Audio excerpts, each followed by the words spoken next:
يسعد فؤادي كلما ذكر الحبيب ترنما ذاك الذي رب العلا صلى عليه وسلم. يسعد فؤادي كلما ذكر الحبيب ترنما ذاك الذي رب العلا صلى عليه وسلم. نبي رب العالمين الصادق الهادي الأمين الطاهر الدمث الذي أعوذ بالله من الشيطان الرجيم. بسم الله الرحمن الرحيم. إن الحمد لله نحمده ونستعينه ونستغفره ونعوذ بالله من شرور أنفسنا وسيئات أعمالنا. من يهده الله فلا مضل له ومن يضلل فلا هادي له وأشهد أن لا إله إلا الله وحده لا شريك له وأشهد أن محمدا عبده ورسوله. أما بعد، السلام عليكم ورحمة الله وبركاته. اللهم صل وسلم وبارك على نبينا محمد وعلى آله وأصحابه ومن تبعهم بإحسانهم إلى يوم الدين.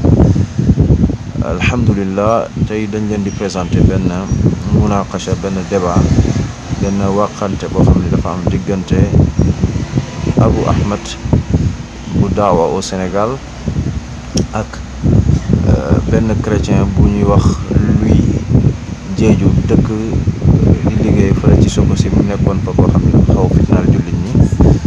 yàlla dogal débat am suñu diggante, moom lañ leen di présenté tey. incha allah ngeen taataan ko te jariñoo, di ñaan yàlla na ko yàlla jubal. wa barakallahu fiikum. asalaamaaleykum wa rahmatullah.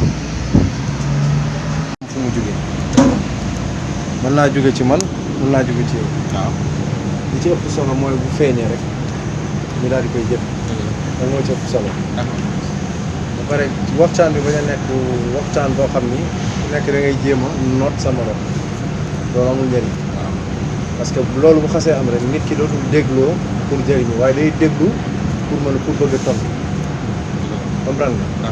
loolu moo tax waxtaan ñu bari du yàgg, dañuy waxtaan tuuti coow li jóg wax. yooyu du am njëriñ quoi. ku nekk si ñun buy wax moromam déglu ko. buñ la laajee question bu tontu, buñ ma laajee ma tontu, ñu dégloon ci ku nekk nag di layal mbiram dégloo ko aussi ci téere yi. bu bañ a nekk ay xalaat ko, ndax ku nekk am nga sa xalaat, moom sama xalaat. donc mbir yëpp nañ ko delloo ci texte yi, su ko defee lépp yomb. ñaan yàlla nag yàlla defal ñu tawfiq, ñu gindee ko. ñaan yàlla mu yombal ko. léegi sujet bi mooy li ñu waxtaanoon, li ma la waxoon. waaw mooy ñu càmbar ba xam déjà ndax Bible bi c'est la parole de Dieu. waaw voilà, ñuy dugg. ci contenu bi.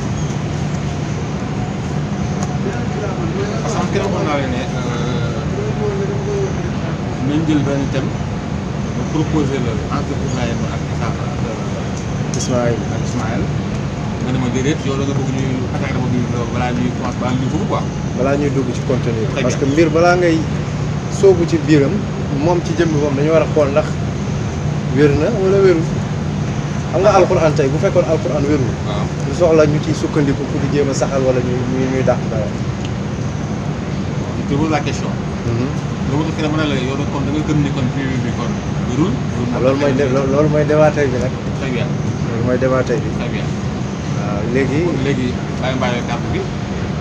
waaw man mooy li ma la waxoon rek. waaw li may tàmbalee moom mooy. waaw comme yow yaay borom Bible bi yaay chrétien bi. waaw ah waaw si. non day am lu non day am bàyyi ma laaj la rek bàyyi ma laaj la. attends laaj bi ma doon li ma la waxoon keroog man ma ñëw yow mi gëm ni téere bi ci waxum wér na, téere bi ñu tuddee Bible wér na, lan mooy firndeel ni kàddu yàlla la, lan moo koy firndeel.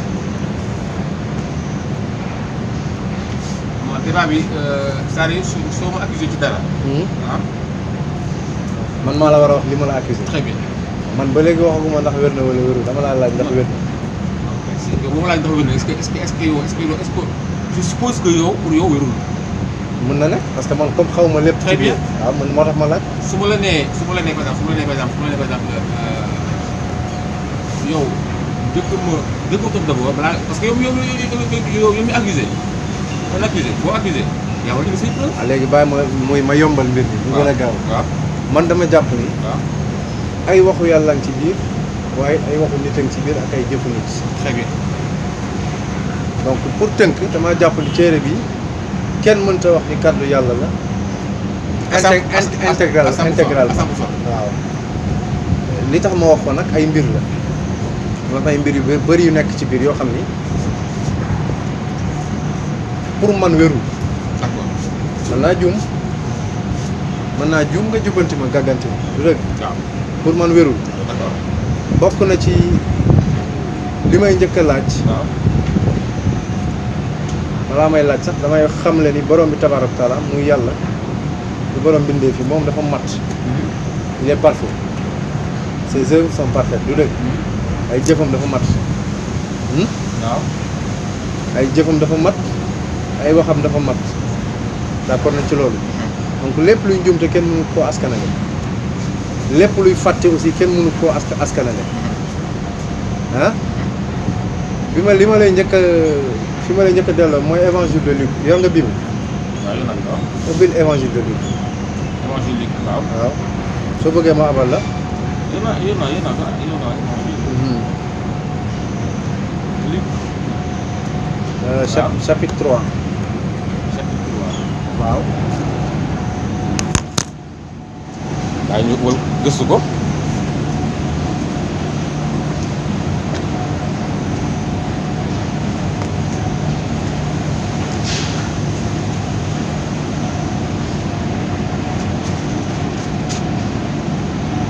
demal verset 23 3:23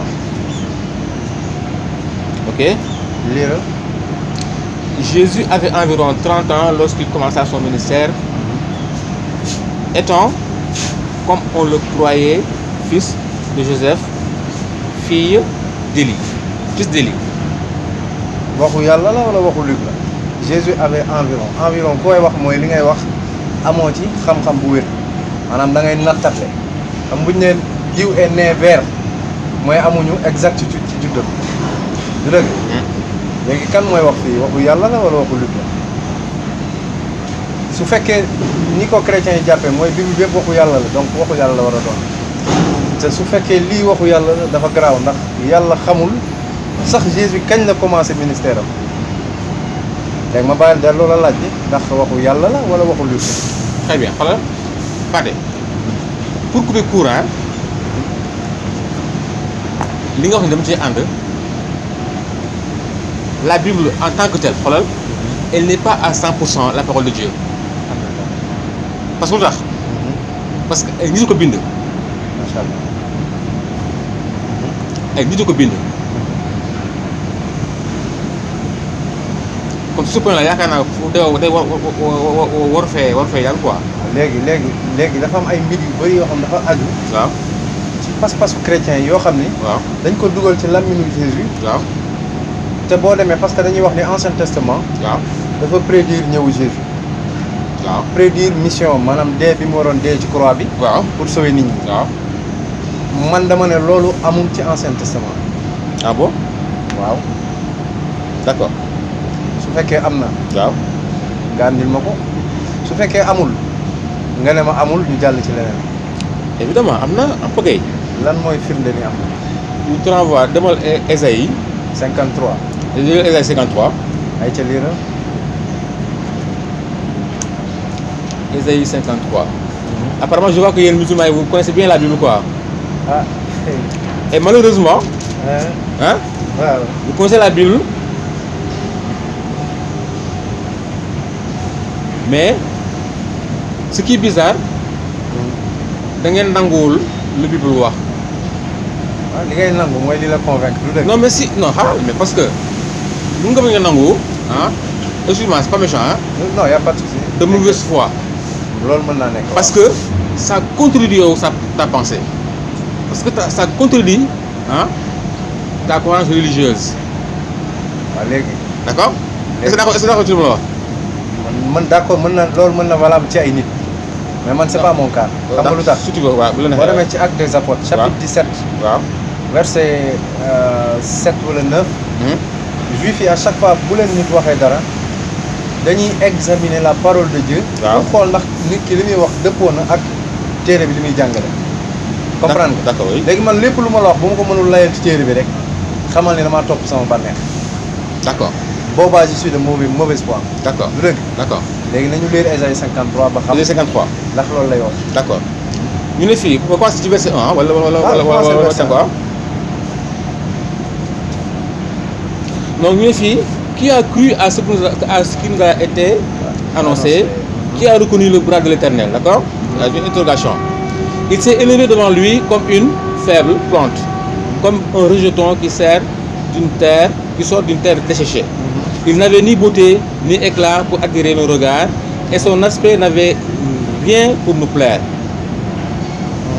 Méprisé et abandonné des hommes, homme de douleur et habitué à la souffrance, semblable à celui dont on détourne le visage, nous l'avons dédaigné, nous n'avons fait de lui aucun cas. Cependant, fille, hein, ce sont nos souffrances qu'il a portées. Et quand non, il faut m'expliquer, il faut m'argumenter, d'accord? Fille, de qui, je te pose la question, de qui il s'agit ici? boo ma posé question day coupé dama bëgg nga lire 53 ba pare. D'accord. après nga posé ma question. D'accord. Am na fii, ce sont nos douleurs qu'il s'est chargé et nous l'avons considéré comme puni, frappé de Dieu et humilié. Mais il était blessé pour nos péchés, brisé pour nos iniquités. Le châtiment qui nous donne la paix est tombé sur lui et c'est passé meurtrissure que nous sommes guéris. Nous étions tous errants comme des brebis, chacun suivant sa propre voie. Et l'Éternel a fait retomber sur lui l'iniquité de nous tous. Il a été maltraité et opprimé. Il n'a point ouvert la bouche, semblable à un agneau qu'on mène à la boucherie. À une brebis muette devant ceux qui l'attendent, il n'a point ouvert la bouche. Il a été élevé par l'angoisse et le châtiment, et parmi ceux de sa génération qui a cru qu'il était retranché de la terre des vivants et frappé pour les péchés de son peuple, de mon peuple. On a mis son sépulcre parmi les méchants, son tombeau avec les riches, quoiqu'il n'eût point commis de violence et qu'il n'eût point de fraude dans sa bouche. Il a plu à l'Éternel de le briser par la souffrance et après avoir livré sa vie en sacrifice pour le péché. Il verra une postérité et prolongera ses jours, et l'œuvre de l'Éternel prospérera entre ses mains. À cause du travail de son âme, il rassasiera ses regards. Par sa connaissance, mon serviteur justifiera beaucoup d'hommes, et il se chargera de leurs iniquités. C'est pourquoi je lui donnerai sa part avec les grands. Il partagera le butin avec les puissants, parce qu'il s'est livré lui-même à la mort et qu'il a été mis au nombre des malfaiteurs, parce qu'il a porté le péché de beaucoup d'hommes et qu'il a intercédé pour ses coupables. Partez. Gis nga verset bi chapitre 53 verset de 1 à 12. waxul keneen ku dul Jésus fii. question la wala. non damay exprimer. Parce que parmi tous les messagers de Dieu que j'ai envoyés, aucun ne s'est identifié à ce personnage-là. Un seul. Lui seul qui s'est identifié à ce personnage-là. Le Coran dit que Jésus n'est pas mort. Alors que dans l'Ancien Testament, beaucoup de prophètes, pas seulement Ésaïe, beaucoup de prophètes ont annoncé sa mort. Beaucoup l'ont prophétisé d'abord. Avant qu'ils annoncent sa mort, ils l'ont d'abord prophétisé d'abord. Comme maintenant, quand le Coran vient pour nous dire que non, c'est pas ce Jésus-là dont il s'agit de Mohamed, mais nous les chrétiens, ça nous pose problème. Vous les musulmans, vous lire vous prétendez connaître la Bible mieux que nous. Alors que la Bible, elle est là, celle-là, elle existe. Vous avez Jérusalem. C'est cette même Bible que tu as trouvée. Vous dites que la Bible a été changée. Mais de grâce, dites-nous par qui la Bible a été changée et apportez-nous de façon très claire la bonne version. Bu ñu waxtaan ak yéen xoolal man la ma la bëgg Pathé bu ma waxtaan ak yow ah soo mënee Bible da nga ko changé ah je m'aimerais vraiment que tu m'apportes les bonnes versions pour ma mun a gëstu pour xam ndax li ñu wax dëgg la lu dëgg. li may njëkk a tontu par rapport à au personnage oui. de Ésaïe 53. Oui. amul benn tur boo xam ne dañ ko édifié ne diw la benn loolu d'accord. D'accord. léegi lan moo des mooy ñu xool caractéristiques yi. Ésaïe 53 tudd. Très bien. ci kan lay dellu. léegi boobaa man dama lay laaj ay questions par rapport à Ésaïe 53. Vas-y. parce que yow da nga ne Jésus la man ma ne la du Jésus. yow mënuma la wax nag personnage bii la mais dama ne la du Jésus ndax dundu Jésus su fekkee dañoo d'accord ni mooy li Nouveau Testament wax. waaw ci moom. waaw. donc dañuy analyser li Ésaïe 53 wax. D'accord. par rapport waaw. ak dundu Jésus. D'accord. d'accord nga. D'accord. verset bi njëkk dañ ne. waaw. ma la njëkk laaj mooy Qui a cru? 53 mu ne verset 2 il s'est élevé devant lui une faible plante comme un rejeton qui sort d'une terre desséchée il n'avait ni beauté ni éclat pour attirer nos regards. mu ne Jésus dafa ñaawoon ba kenn mënu koo xool da nga koy saxal bu dee da nga koy saxal rek ñu jàll gaaw. Non bu sax non c'est ça c'est terre à terre c'est ça c'est ça. non damay laaj. D'accord da ngay laajte. waxuma ndax daal terre à terre wala fa kawe. D'accord voilà. texte bi dañuy dellu ci texte bi rek texte bi dafa ne Jésus dafa ñaawoon ba mënuñu koo xool est-ce que loolu da nga koy saxal ci Jésus wala déet. xam nga expliqué la. da nga comprendre xoolal xam nga lu problème c'est yéen musulmans yi xoolal da ngeen dul comprendre contexte yi ak yu ñuy waxee. waaw léegi expliquer ma contexte. Très bien xam nga fi la leen ségrégé xam nga li ngeen gis leen ko ségrégé lorsqu'ils l'ont attrapé lorsque Jésus a été pris ah dañ ko dóor ba kenn mënut ko xàmmee. loolu bind ñu ko ci biir bi de dóor nañ ko moom dañ ko flagellé. mais ku ñu flagellé yow. flagellation mais flagellation yu romain yi doon def c'est au dos lañ la doon dóor. pas ci kanam non léegi bu fekkee am nga. nga xaaral. non pour faciliter. attends soo amee bu loo wax rek foog nga won ma verset buy wane ni lii ngay wax ni am na ci biir. Pathé na xoolal bu ñu procédé noonu du avancé. ah lu tax. non du avancé. parce que bu man fekkee damay laaj firnde ci biir bi. attends xoolal gis nga man j'ai beaucoup d'interrogations à te poser dans le Coran te bu fekkee dañu ni procédé ah. non loolu amul problème. loolu parce que bu ñuy waxtaan ci Coran bi. loo ma laaj lu ma mën a tontu ma tontu lu ma mënul a tontu mais fi mu toll nii man maa la laaj parce que yow da nga saxal dara ci Jésus man d'accord mu ne Jésus dafa ñaaw. loolu benn ça c'est pas important. non c'est très important. xam nga lu tax c'est pas important. defal luy déglu ma xam nga lu tax mooy important dañuy joxe description benn nit ñuy werante man ak yow est-ce que moom loolu du moom donc les moindres détails faaw ñu souligner ko quand même. du dëgg léegi nañu bàyyi bii garaawul ñu jàll ci. non lii pour man la li c'est détails yi amul solo quoi. léegi ñu ne la non mais dafa naa xool li ma bëgg expliquer sànq xoolal. c'est par rapport à sa mort loolu expliqué fii ah. il n'avait ni beauté parce que xoolal on l'avait flagellé dañ ko dóor tufli ko saaga ko def ko lépp def ko lu nekk. xoolal on a mis des épines sur sa tête. benn couronne la loolu couronne d'épines. alors ça n'a rien à voir avec le visage.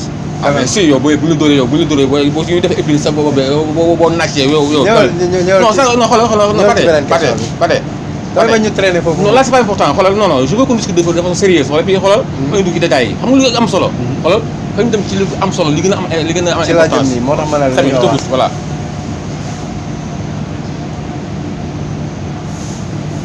boo demee ci verset 9 dañ ne la on a mis son sépulcre parmi les méchants son tombeau avec les riches alors que Jésus fi ñu ko suuloon kenn nekk ko moom kese fa nekkoon tombeau bu bees la woon. non mais lui il faut nga tontu nag. non Pathé non defe naa xoolal Pathé. boo saxalee ni moom la faaw nga wane ni attends lii Ésaïe 53 wax daje na ci moom Jésus bi mu faatoo Joseph moo dem jëli kooram laaj Pilate kooram ñu jox ko kooram mu yóbbu ko ci tombeau boo xam ne bu bees tàq la kenn nekk ko fa woon. te fii Ésaïe 53 dafa ne la personnage bii fi ñu ko suul dañ ko suul ci ñi nga xam ne ñi borom alal yi nga xam dañoo faatu foofu lañ ko suul ak ñi nga xam dañoo soxor maanaam ay ñu soxor faatu ñu boole ko moom ak ñoom ay bàmmeel te Jésus ka am demeewul noonu naka la ñuy def léegi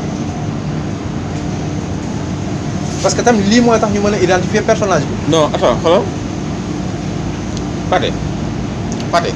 suñu procédé nii xoolal du dox. mais lan nga bëgg ñu procéder léegi. xoolal xam nga li gën a am importance man xoolal. man yenn détails yu ce soir yi xoolal. lii du détail de. attends waxu yàlla la selon yow du détail. non je pas dit ça la wax sànq. bu dee waxu nit la kon lu tax nga koy appliquer ci dundu Jésus. attends Pathé cette stratégie là elle n'est pas bonne. Cette Stratégie mais lu tax ngay wax loolu. elle n'est pas bonne. lu tax ngay wax loolu. xoolal soo bëgg ñu waxtaan dëgg-dëgg xoolal restons sur les fondamentaux man loolu laa bëgg. Fondamentaux comme lan. oui ay détails la xoolal yow tëb nga yaa ngi tëb ñëw verset nag alors que bu ma li ñu wax fii par exemple boo jëlee par exemple au verset 4. waaw ñun dañoo nekk di déterminer kan la d'abord après ñu doog a xam ndax li ñuy wax ci kaw moom loolu moom. tey jii bu ñu jàppoon benn sàcc bu ñu sàccoon fii dara benn waaye gis kenn ku ko sàcc fekk waa ji moom nekkul ci usine bi léegi waa usine bi woo ko pour def interrogation pour mu identifier sàcc bi dina joxe ay caractéristiques vrai ou faux. su dee waa ji la ñu ne dafa sol mbaxane am moustache takk benn lam mel nii ak nii ak nii du rek ñu mën a xam ni waa ji la mais tey boo ñëwee liiral man ne ma waa ji nii la mel nii la mel nii la mel moom mooy def nangam ma woon la caractéristiques yi nga xam ne moom lañ tudd ci biir texte bi nga ne ma non loolu amul solo am na solo c'est important. ça c'est pas important pour moi. c'est important ñetteel bi xoola loolu xam naa ni. c'est pas important. si c'est très important. non c'est pas important ñeenteel bi ñu ne la dafa am day am njaboot Jésus-Christ fan la amee njaboot. fan la ñu am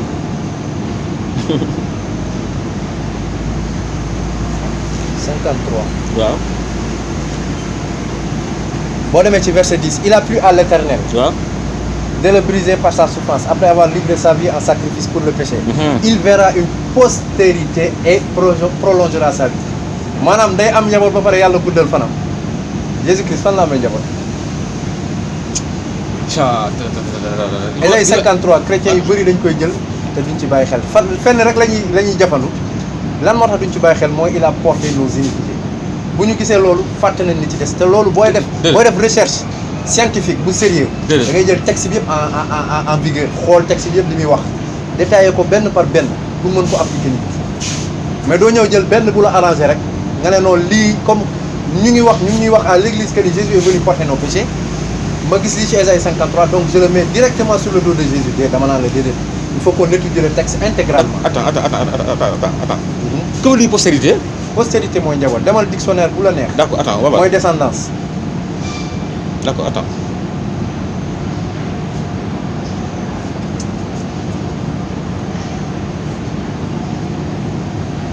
Ésaïe 53. C'est que yéen xoolal ko appliquer ci non attends xoolal. Xam nga vous avez c'est pas méchant hein, ce que je dis là. Non, man xoolal je suis un débatteur. J'ai l'habitude de débattre. T'inquiète pas. Xoolal vous avez une conception xoolal erronée de la Bible. Mais c'est pas méchant. léegi su erroné moom moo ñu war a prouver. waaw d'accord xaaral attends que ni c'est erroné à travers la Bible. D'accord. Postérité.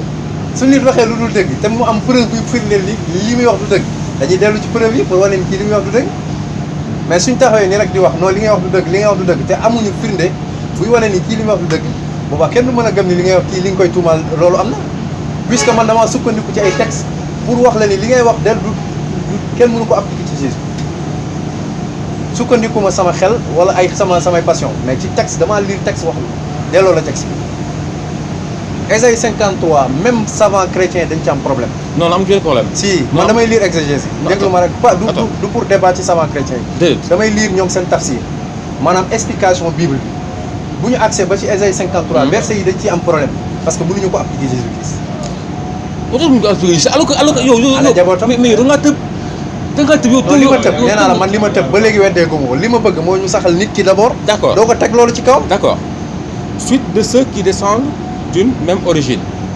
première définition loolu lay wax de. waaw origine. même origine mooy lan. mooy descendance mooy ñoo xam ñoo bokk benn géñoo. déedéet. loolu lay tekki. déedéet. origine. waaw déedéet mënoo teg loolu. déedéet cosaan. mag yow bu ñu boo nekkee séeréer ma nekk séeréer bokkuñu cosaan. postérité ma ne la dictionnaire boo mën ci dem ni mu koy définir mooy descendance wala. njaboot mënu ko firee neneen. mënoo andi benn dictionnaire bu lay wax postérité leneen ça n'existe pas. d'une même origine. maa lay déglu. origine. fu mu soqee ko. waaw mais loolu ça n'a rien à voir ak njaboot. léegi il verra une postérité. dugalal fu mu soqee ko ci texte bi. très bien xoolal xam nga l'émission da ngay comprendre loolu xoolal gis nga nous qui sommes l'église nous formons une communauté. Nous sommes une communauté inséparable et puis xoolal dañu ne xoolal simple dafa ne xoolal nous on a été élus avant la fondation du monde ce que vous ne comprenez pas. fi mu toll nii waxu Paul rek nga may non xaaral xool parce que xool xam nga yéen Paul. ñun ñu ngi ci Ancien Testament. non attends non dama xool dama leen di ay version xoolal pour expliquer la nu situation nu mu demee c'est-à-dire pour xam ne xam nga la ngeen comprendre léegi nga vous n'avez pas l'esprit pour comprendre ce dont nous on parle. parce que xoolal bu ñu nekk ci postérité c'est pas en tant que tel parce que ñun xam nañu Jésus amul doom. texte bi loolu la. non daa waxu loolu de postérité fii ça n'a rien à voir avec descendance. texte bi loolu. déedéet non. Jésus du am jabar du Musa am jabar. non. non bul wax loolu. àggaguñu foofu xaaral rek. amul doom. àggaguñu foofu. ah pour le moment amagul jabar amagul doom pour le moment. te texte bi loolu la wax.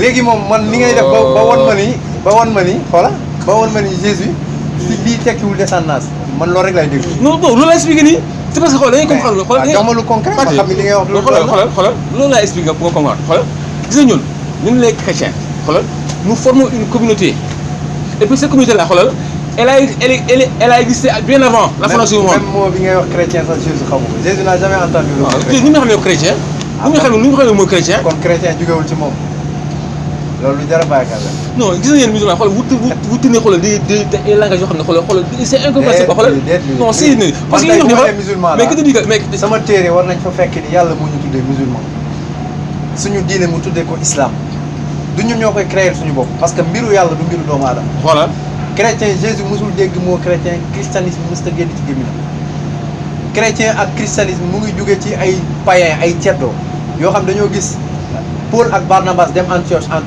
Grèce di prêcher Actes des Apôtres chapitre 11 verset 26 pour tooñ boo demee ci Bible de Jérusalem mu ngi ni mu àndaale. waaw wala sànq bi nga wax Bible de Jérusalem nag mu ngi ci Bible boo ko ubbee. waaw dañ leen ñoom dañoo créé tur boobu pour sobriquet pour tooñ.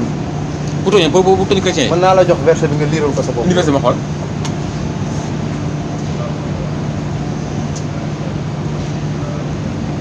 ñu bëri dañuy jël ay mbir moo tax topp mbir dañ ko war a topp ak xam-xam warul nekk toppin boo xam ni damaa judd ci mbir rek fekk ci baay ak ndey màgg ci daal di adopté loolu waaye da ngaa war a dem ba nekk mag nga xalaatal sa bopp ndax yàlla jox na la xel nga gëstu liñ la wax ni tey ci nga bokk nga dem xam mooy lan xam nga sàngo rek mu ngi naan musulman yi man du moom n'importe quel musulman man jullit laa boo xam dama gëm ni dama war a sàkk xam-xam lépp lu may dugg wala lu may fas dama ko war a xam lu may wax ak nit aussi dama koy xam. te mu yoon du ma ko delloo ci sama baat te mu yoon.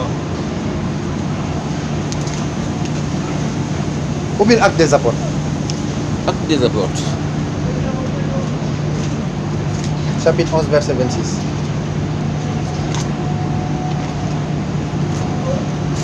Attends, Actes des Apôtres, attends.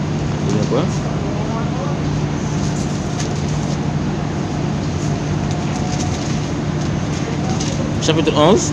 Verset 26.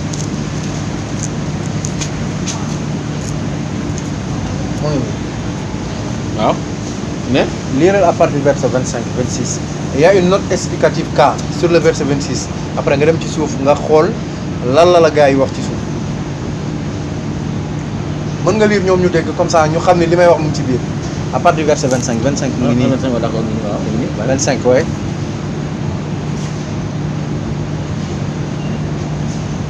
Barnabé parut alors partit chercher Paul à Sardes. L'ayant trouvé, il l'amena à Antioche. Toute une année durant, ils vécurent ensemble dans l'église et y instruisirent une foule considérable. D'accord? C'est à Antioche. C'est à Antioche. Ouais, que pour la première fois. Pour la première fois. Les disciples. xaaral Paul fekkee na bi Jésus di dund wala fekkee wu ko xam nga fekkee wu ko. fekkee wu ko. te lii jamono bi Paul tuubee ba pare la ba ànd ak Barnaba dem benn dëkk bu ñuy wax grec ci ville bu ñuy wax Antioche. waaw donc Jésus fekkewul lii. d'accord. kon nag mu ne c'est pour la première fois à Antioche. waaw que les disciples furent appelés. reçurent le nom de chrétien. reçurent le nom de chrétien. pour la première fois à Antioche. d'accord loolu la Bible bi wax. d'accord léegi am na benn cas note explicative cas. cas baa ngi nii ci kaw liiral cas bi. cas c'est-à-dire partisan ou sectateur du Christ. En créant ce sobriquet. En créant ce sobriquet lan mooy sobriquet ci français mooy sabotage bu la neexee nga dugg dictionnaire sobriquet mooy sabotage. D'accord. Les païens d'Antioche ont pris le titre de Christ. D'accord. point pour L'attribuer. un nom propre. On en prend pour qui? Pour les disciples. D'accord, si tu veux. Païens yi ñoo créé mot chrétien. Jésus xamul chrétien. Amul chrétien ci kaw suuf bu la mën a andil verset bu bi Jésus Christ di wax ni diineem christianisme la tudd ay taalibe mësu leen woowee chrétien. Nan la leen doon woowee ni alquran wax innamal mu'minuuna ixwa mes frères maanaam mbokk leen lan woowee. moo tax bi ñu ko andilee yaayam ne ko sa yaay ngi nii mu ne leen man sama yaay ak samay frère mooy ñi nga xam ne dañuy def li soob yàlla di jébbalul yàlla mooy innamal mu'minuuna ixwa. Mais attends, Pathé. Mais sobriquet bi dañ ñoo ko jox chrétien. Païen mooy païen. waaw D'accord. ceddo koo xam ni gëmul D'accord. yàlla koo xam ne ay Attends. xërëm sax lay jaamu yow wutal la tur boo xam ne moom nga endossé depuis 2000 ans te jógewul ci gémminu ki yàlla yónni muy Jésus. Mais ki yàlla yónni moom ci islam moom ban tur ngeen ko xamee yéen. islam non du problème mu tur problème mu ci ban kon bu dee lu tur mën naa tugal. nekk fii xam nga Souleymane Très bien. Souleymane boo demee ci biir Salomon lañ koy wooye mais Non, buñ ko kon- déglu ma rek buñ ko yóbboon en hébreu Waaw. doo am Salomon leneen ngay am Lu am leneen ngay am lu am. mais doo am Salomon soo ko andee arabe leneen ngay am muy Souleymane est-ce que comprendre Isa nga dellu ci texte yi ñu ngi ko tuddee al-Masih Isa de Mariam Jésus fils de Marie le Messie noonu la ko alxuraan tuddee na xoolal xam nga laa bëgg comprendre Pathé. mais Ésaïe 53 bi laay bañ ñu génn non non du jigéen. mais soo déggee chrétien xoolal ça dérive du Christ. mais kan moo ko war a non attends kan moo ko war a jàngale Jésus wala yow wala benn païen foofu la problème bi nekk non xoolal xam nga problème bi xoolal Pathé. une fois encore une fois de xoolal vous vous apparentez sur des détails yoo xam ne xoolal. Ak am solo. non amul solo. ak am solo amul solo Pathé. lu tax ma ne dafa am solo Jésus Christ ñëw woote ba dem yoonam te léegi lii moo leen di àtte léegi. moom laa ko wax. loolu bañoon fee rek. waaw liir ko nañ ko fii saxalee fii waaw après ngeen. imagine toi tey Muhammad sallallahu alayhi wa sallam ñëw woote yàlla mu ne yàlla moo ko yónni mu woote wax ba dem yoonam loolu luy benn entre parenthèse la woon rek parce que dama la dégg nga naan ñun chrétien non mais xoolal mais. ma am lu mu mais léegi dama bëgg ñu non xoolal soo dellu ci déggee Ésaïe. non soo déggee chrétien xoolal soo déggee chrétien dama bëgg ko comprendre benn affaire soo déggee chrétien mooy les ceux qui ont cru en Christ rek la. ah mais même loolu donc sax xoolal loolu Jésus moo la ko jàngal attends. Jésus du bu muy dund ay nit gëm nañ ko est-ce que lu tax woowee leen chrétien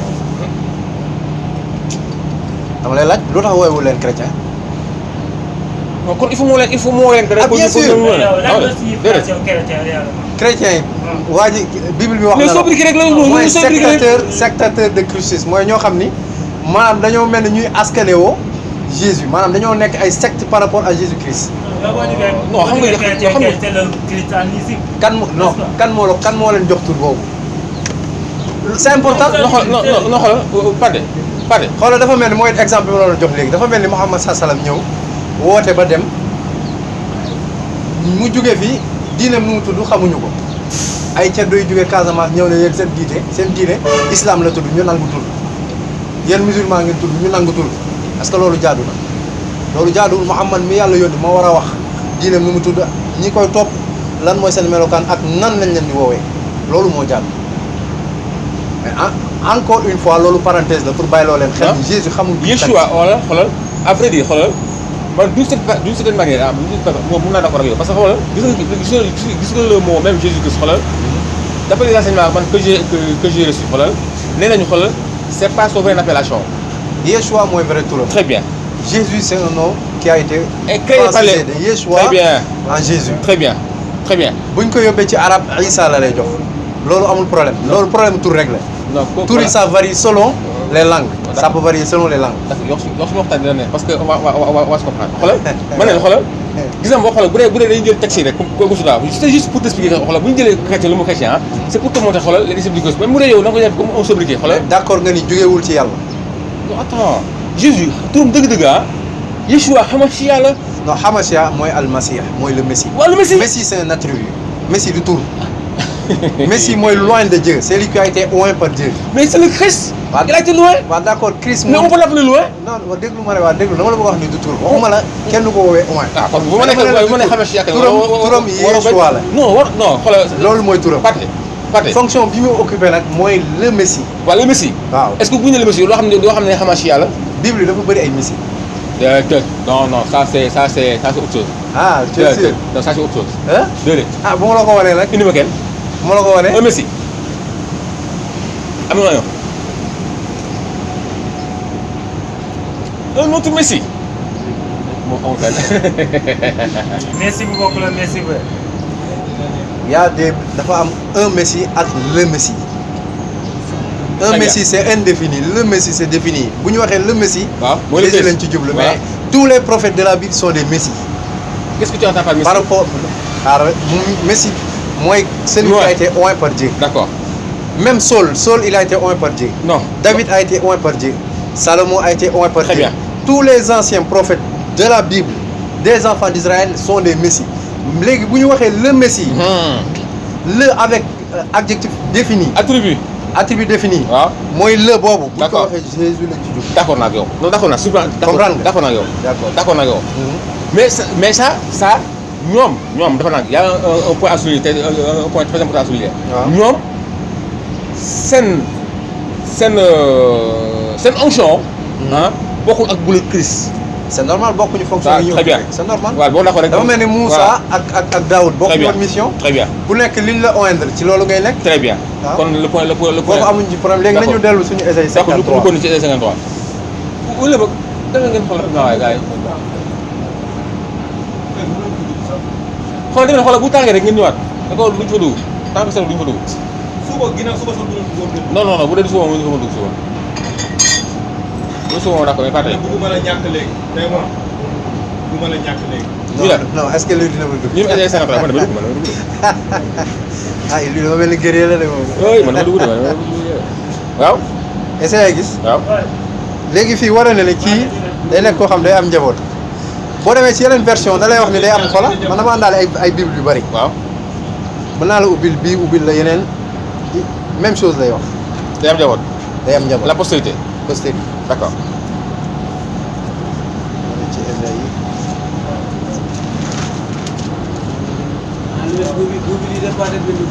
ah bàyyi ko rek bind moo ko de non Pathé jarul la muy indi biir yëpp ba léegi ba wax dëgg na ko voilà voilà très bien. voilà lu concret. lii concret wul de. man li may wax yëpp dara concret wul. wala li may wax yëpp fii laa koy delloo waaw d'accord non non. léegi xoolal léegi postérité laa ko wax déglu ma liiral la déglu ma liiral la waaw. déglu ma liiral la verset 10 mais le Seigneur déglul waaw. mais le Seigneur approuve son serviteur accablé et il a rétabli celui qui avait offert sa vie à la place des autres. Son serviteur aura des descendants. du man maa ko wax Bible yi ñoo ko wax donc kii mënul nekk Jésus Christ. bu ñu delloo ci beneen am na beneen bu ma la bëgg a dolli. attends non non non Pathé kon xam nga la bëgg a comprendre. waaw. dëgg-dëgg yéen musulmans ah. vous n'avez pas l'esprit saint. neen Pathé bàyyil mi non attends vous ne comprenez pas. nga ne lan nga doon wax léegi nous n'avons pas l'esprit. non vous n'avez pas l'esprit saint pour comprendre les choses de yow tu Dieu. as l'esprit saint. Attends, je vais t'expliquer une chose. est-ce que tu as l'esprit saint. Attends, même moi. non ma ne laaj yow tu as l'esprit saint. Attends. lii foog nga tontu ma yow. Ba dafa dama amul esprit saint yow. Parce tu as que, l'esprit non, saint. parce que booy raisonner nii que dafa war a am descendance alors que nous savons pertinemment que Jésus n'a pas eu de descendance. mais loolu Attends, mais loolu la parce que le mot descendance là yow comprendre loo ko. léegi expliqué ñu ko. waaw tamit mën nga comprendre nii mën nga comprendre. Pathé. waaw mën nga expliquer pour nga comprendre. waaw mais léegi da nga may delloo ci ay textes yu wane ni descendant ak postérité du njaboot. non mënul nekk njaboot. mais kon lan Dans ce cas-là. ñun français la ñuy jàng. Attends. descendant li ci xam. Attends. xaw ma ci leneen de. Pathé. Dans ce cas précis xoolal bu ñu waxee descendance ah xoolal ceux qui vont nous suivre. c'est Le verbe est très banal xoolal on a dit Dieu a créé le monde en 6 jours et le 3e jour il s'est reposé. Est-ce que yow fii da nga ne yàlla dafa noppalu. loolu Exemple laa lay jox. lan la ñuy dégg ci wax yooyu. waaw très bien xoolal Dieu a dit dans le Coran dans la Bible il parle à ceux qui sont doués d'intelligence. d'accord expliquez ñu il s'est reposé le 7e jour. mooy lan. li ma demandé nga xoolal yéen vous n'avez pas l'esprit pour comprendre les choses de damay Dieu. laaj yi moom bu ma ko D'accord. laajee mu ne ma bu n'avez pas l'esprit. attends xoolal.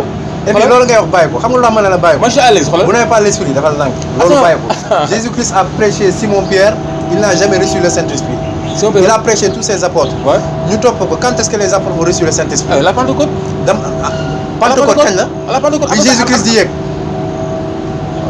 40 jours après bi Jésus yéegee léegi ñoom xoolal déglu bu fekkee dama suivre sa raisonnement mooy ñoom amuñu woon Saint-Esprit pourtant Jésus prêché na leen ba ñu comprendre li Jésus wax ba nangu li mu wax daal di koy topp nan lañ def ba comprendre waxu yàlla ba topp Jésus te amuñu Saint-Esprit dama lay laaj après sa mort non avant ça attends bi mu prêché au début de sa ministère de son ministère non parce que Jésus n'a pas été compris même pas ses disciples dama laa laaj attends xaaral ma reformuler sama question non j'ai bien compris comprendre nga ñi mu prêché ba ñu topp te amuñu woon Saint-Esprit nan la ñu def ba comprendre kàddu yàlla ba topp ko su fekkee condition bi mooy foog nga am Saint-Esprit pour comprendre xoolal war ma ne la bàyyi wax jooju xaaral non wax yooyu xoolal mooy suñu fondement parce que tey xoolal ñun quand on veut expliquer cette chose xoolal duñ ko jëlee selon nos considérations humaines là parce que man ba léegi dama lire texte man waxuma la sama non attends non mais si parce que yow da nga comprendre fii le mot de sànq nga comprendre je comprends pas mais tu n'arrives pas à m'expliquer attends je te parle de repos par exemple mu ne par exemple repos expliquez ñu la sànq wax nga repos je t'explique bibliquement ce que le sens repos là veut dire d'accord en réalité xoolal lorsque Dieu a créé tout pendant 6 jours xoolal quand on dit se reposer ici le texte le mot veut dire que Dieu a achevé de créer il n'a rien à augmenter rien à ajouter rien à ôter tout est fini. pourquoi waxee ko ni ñu koy. non mais defal nang pourquoi bindul loolu ci biir mais comprenez bu fekkee yàlla mooy wax moo la gën a xam li muy wax. yàlla mu ne ñoom seen yàlla mu ne dafa bindaafoon yëpp juróom-ñaareelu fan bi mu noppalu kay bu ñu ko dégg mooy ku sonn. déedéet te yàlla du noppalu. déedéet yow Pathé. excuse-moi xoolal yow gënu mu xam ne yàlla soxla na noppalu. ñu bind ko ci biir bi alors. non c'est pas important parce que il faut comprendre. bàyyil c'est pas important c'est important lui bàyyil c'est pas important man alxuraan xoolal détail boo ma ci wax c'est important pour man.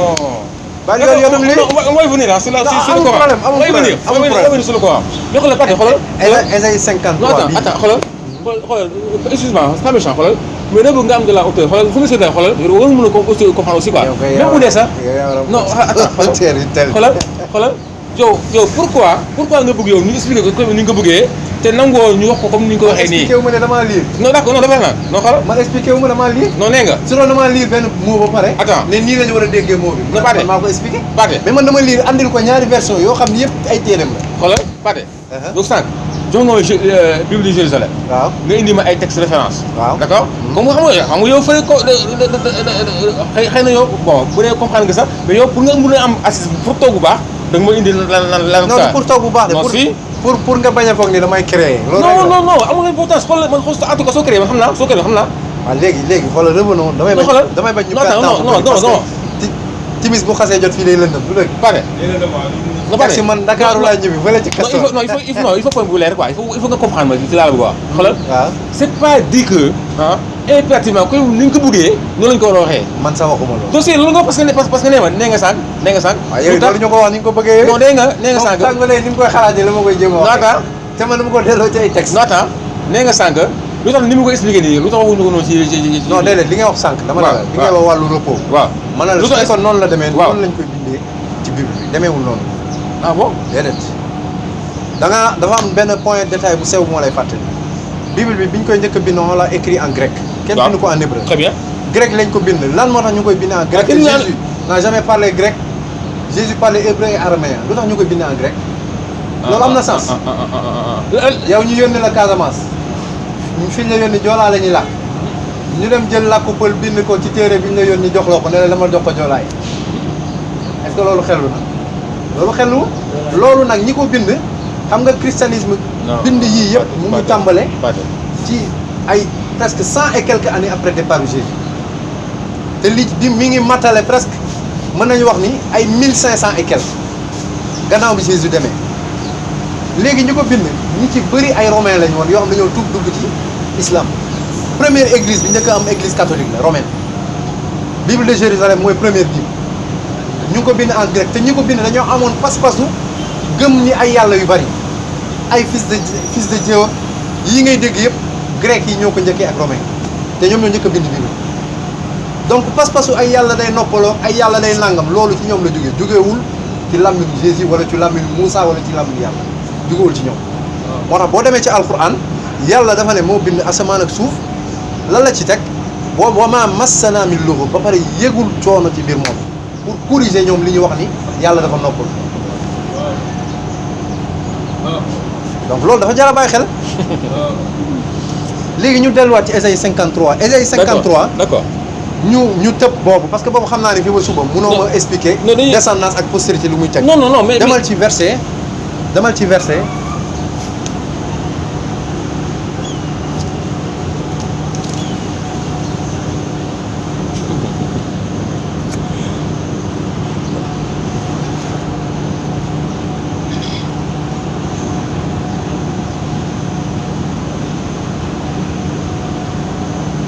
12 nga lire ko. 12.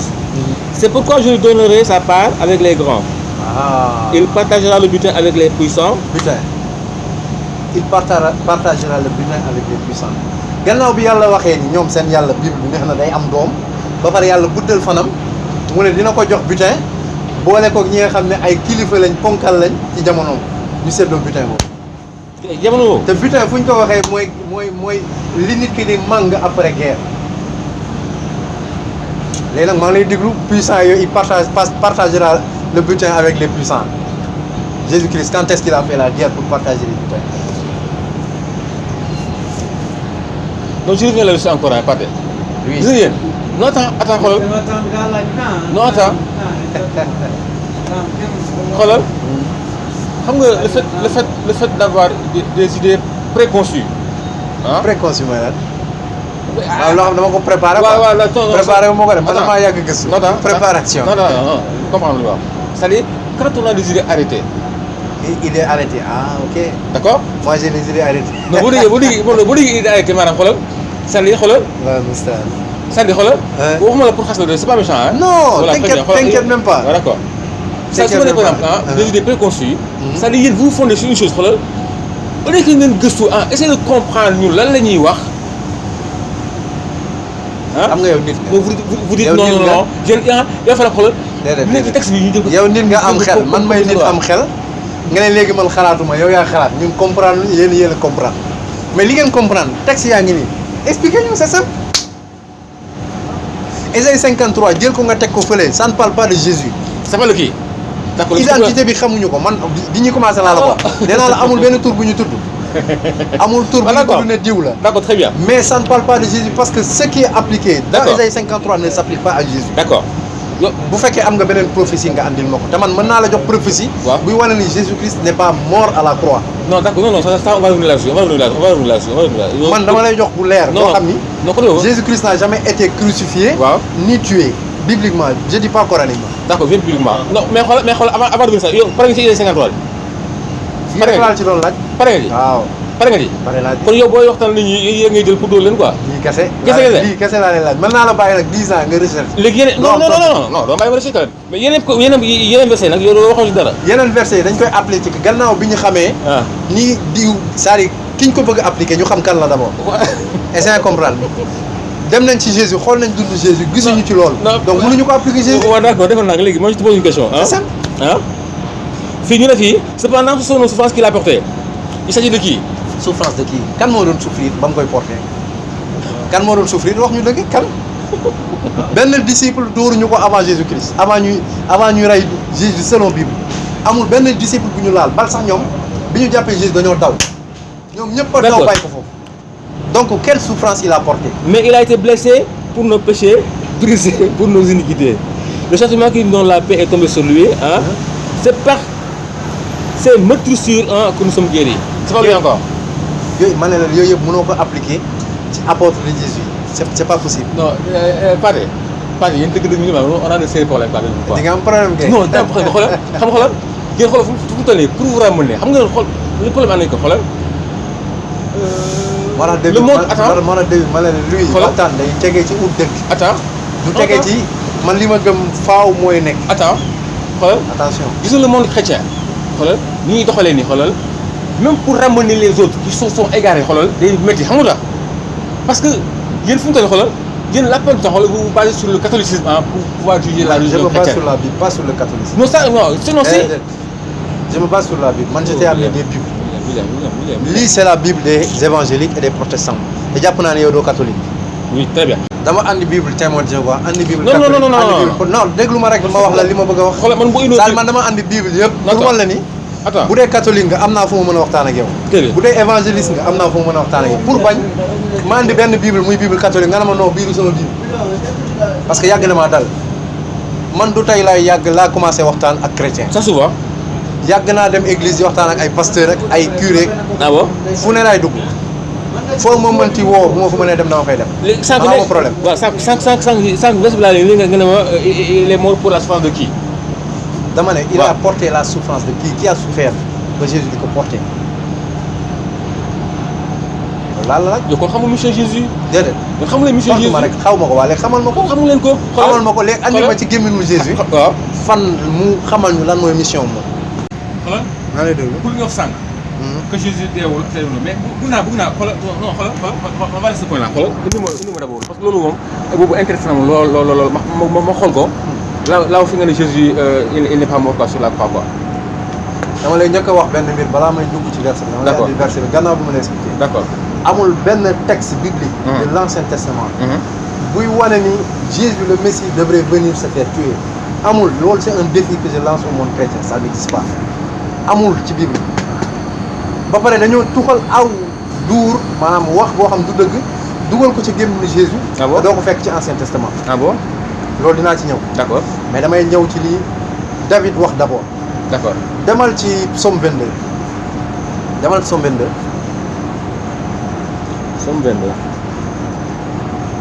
te jëfu Abraham yonent ci yàlla Ibrahim moo lay njëkk a wan ne yàlla soxlawul deretu nit pour sauver ay nit yàlla soxlawul loolu c'est du satanisme boo demee ñiy def ay rite Somme 22 franc-maçonnique ak ñeneen ñi ak féticheurs yi ñooy jël ay bakkan di ko rey pour neexalee ko seen ay rawaan yàlla soxlawul di rey bakkan Ibrahim bi nga ko laajee doomam da ko koo laaj ngir tester ko ngir xool jébbalu Ibrahim fan la toll kon yàlla xamuloo ne mu dem ba nekk mag déedéet déglul ma wax la yàlla dina la laaj pour saxalal la yow pour wan la fi nga toll yow du laaj pour ñàkk a xam d'accord très bien d'accord naa Ibrahim dem ba nekk mag amul njaboot yàlla may ko njaboot waaw ba pare daal di koy natt ci njaboot bi na ko joxal ma ko kan la noonu leçon bi foofu lañ koy jëlee Ibrahim daal di nekk ku wommatul yàlla daal di wax doomam ni lii la ma yàlla digal doom ji daal di wommatul yàlla moom it na ko defal li la yàlla digal ñoom ñaar ñu ànd bëgg a jëfe-jëf biñ koy bëgg a jëfee la yàlla daal di nangul Ibrahim daal di koy tuddee xalil tuddee ko xaritam parce que Ibrahim dafa nekkoon ku jébbalul yàlla subhanahu wa taala loolu moo waral xéewal yi Abraham am yëpp ñu tuddee ko tey bàyyi wéy nit ñi gëm yàlla le xaw ma le père de la foi tey kuy dellu ci ngëm yàlla ci Ibrahim ngay def donc jëfam jooju li muy symboliser mooy la soumission totale à la volonté de l'Éternel te loolu mooy islam se soumettre à la volonté de l'Éternel loolu foofu yàlla woon ñun soxlawul deret mu daal di koy remplacer ab gàtt ñu dellu léegi nag ci Somme ubbil Somme 22 non léegi gàtt boobu bu ngeen def tabaski loolu dañuy dugg beneen débat d'accord non demal Somme 22 comme gars yi du kañ comme que yàlla soxla deret non non man ci problème deret bi laa doon wax rek ak ray bi waaw li mais foofu rey nañu mala te kon yàlla soxla foofu deret waaw non rey mala bi rey mala bi loolu xéewal la ci ñun alxuraan dafa ne yàlla soxlawul deret bi soxlawul yàpp bi waaye ragal yàlla li nekk ci yéen la yàlla soxla non mais suñu bëgg wax loolu yàpp bi ñun ñoo koy lekk xam nga du dem ci yàlla mais pare loolu c'est une récompense pour ceux qui font l'acte mais pare non boo prédicateur la c'est pas ça il dit que ça moom moo am solo tout rek moo am solo déedéet daal loolu la ñuy wax loolu alxuraan de waxul loolu ak wax loolu alxuraan waxul loolu d'accord bu fekkee da ngay juger l'islam comme ni nga ma wax sànq. très bien faut pas juger le christianisme. Moi je ne juge pas le christianisme. À travers les chrétiens donc ne juge pas les musulmans. l'islam à travers les musulmans. parce que bari na ay jullit tey yoo xam ne xamuñu dara ci l'islam te lu nekk la ñuy wax ci l'islam. très bien léegi nag ku ko dégg day jàpp ne lii mooy l'islam fekk ça n'a rien à voir ak l'islam. rien à voir non xool dañ ko wax moo léegi yow soo ma nee bi ak wax loolu kon c'est alors ak wax loolu. parce que mais je me dis que gars yi ñoo ne deret du rek mu am solo. yàlla mu ne soxlawuma du deret bi mooy ñëw ci man du yàpp waaye ragal yàlla bi leen di jëfloo loolu la yàlla soxla di nekk sa xol ba lay jëfloo loolu la yàlla soxla. d'accord léegi Somme ñaata Somme. Somme 22 nañu lire Somme 22. 22 verset. commencez le verset 1. non dama ñu gudd au chef des chantres sur biche de l'aurore Somme de David mu daal di andi li nga xam ne moom la Jésus wax Matthieu 27. waaw. verset 4, chapitre 27. Mon Dieu, verset 44. mon Dieu, pourquoi m'as-tu abandonné? Donc fii leer na ni Jésus la d'accord nga balaa ñuy sori. mu ngi nekk soo ko weddee ma andi ko ci Nouveau Testament bi fu ko Jésus waxee. vas-y. D'accord wala d'accord. que ma xuus ci loolu d'accord. que fii waaw. prédiction bi Jésus la concerné boo ko weddee rek ma andi lii. déedéet mais somme bi dafa nag mais somme kan nga ko bind. Somme révélation bi Dieu à David. ah David. waaye léegi kon léegi li David bi nu muy concerné Jésus fa la ci ginnaaw. du prophète yi passé dañoo prédire ñëwu Jésus ak li xew ci mission. très bien. prophète buy waaj a ñëw ki la jiitu day wax say mbir. très bien. loolu mooy xew fii ci David moo tax Jésus ne les prophètes ont parlé de moi. Jésus. waaw waaw. léegi ma ne la ndax waaw. d'accord nga ci lii David di waaj a wax. waaw. ni Jésus la concerné wala concerné wu. après ñu lire li ci des. bon la question là bàyyi ma aj ko on continue. waaw d'accord continue non continue. kon liiral mu ne Jésus lii la wax ci croix bi te loolu incrédulité la bu ma ko liiree di nga comprendre koo xam ne yow da nga am mission ñu yónni la comme par exemple ñu yónni la ci machine bi ne la demal ci machine bi yow nga dem ubbi benn douche fële te yow ci machine bi lañ la yónni wala nga ñëw ba ci buntu machine bi lu ñu wax. au lieu nga dugg nga tëj buntu bi kannaar ko dem sa yoon. au chef des chantres sulpice de l'aurore psaume de David. mu daal di andi wax ji concerné Jésus mu ne mon Dieu pourquoi m'as-tu abandonné t'éloignes-tu de moi sans me secourir sans écouter mes plaintes. boo demee ci Matthieu 27 Jésus bi ñu ko daajee selon ñoom dafa yuuxu mu ne mon Dieu pourquoi m'as-tu abandonné lu tax yàlla abandonné te kat moom daa ñëw pour sauver nit ñi pour dee waaye jamono ji mu war a dee mu ne yàlla da ko bàyyi da ko wan ginnaaw léegi loolu benn parenthèse bu ndaw xaar ma ko ni mu ne mon Dieu je crie le jour et tu ne réponds pas. La nuit et je n'ai point de repos. Pourtant tu es le Saint. Tu sièges au milieu des louanges d'Israël. En toi se confiait nos pères et il se confiait et tu les délivrais. Regarde, moi, il demande la délivrance. Ils criaient à toi et ils étaient sauvés. Ils se confiaient en toi et ils n'étaient point confiés. Et moi je suis un ver et non un homme, l'opprobre des hommes et le méprisé du peuple. Tous ceux qui me voient se moquent de moi, ils ouvrent la bouche, secouent la tête. Déglul bu baax. Recommande-toi à l'Éternel. L'Éternel le sauvera, il le délivrera puisqu'il l'aime.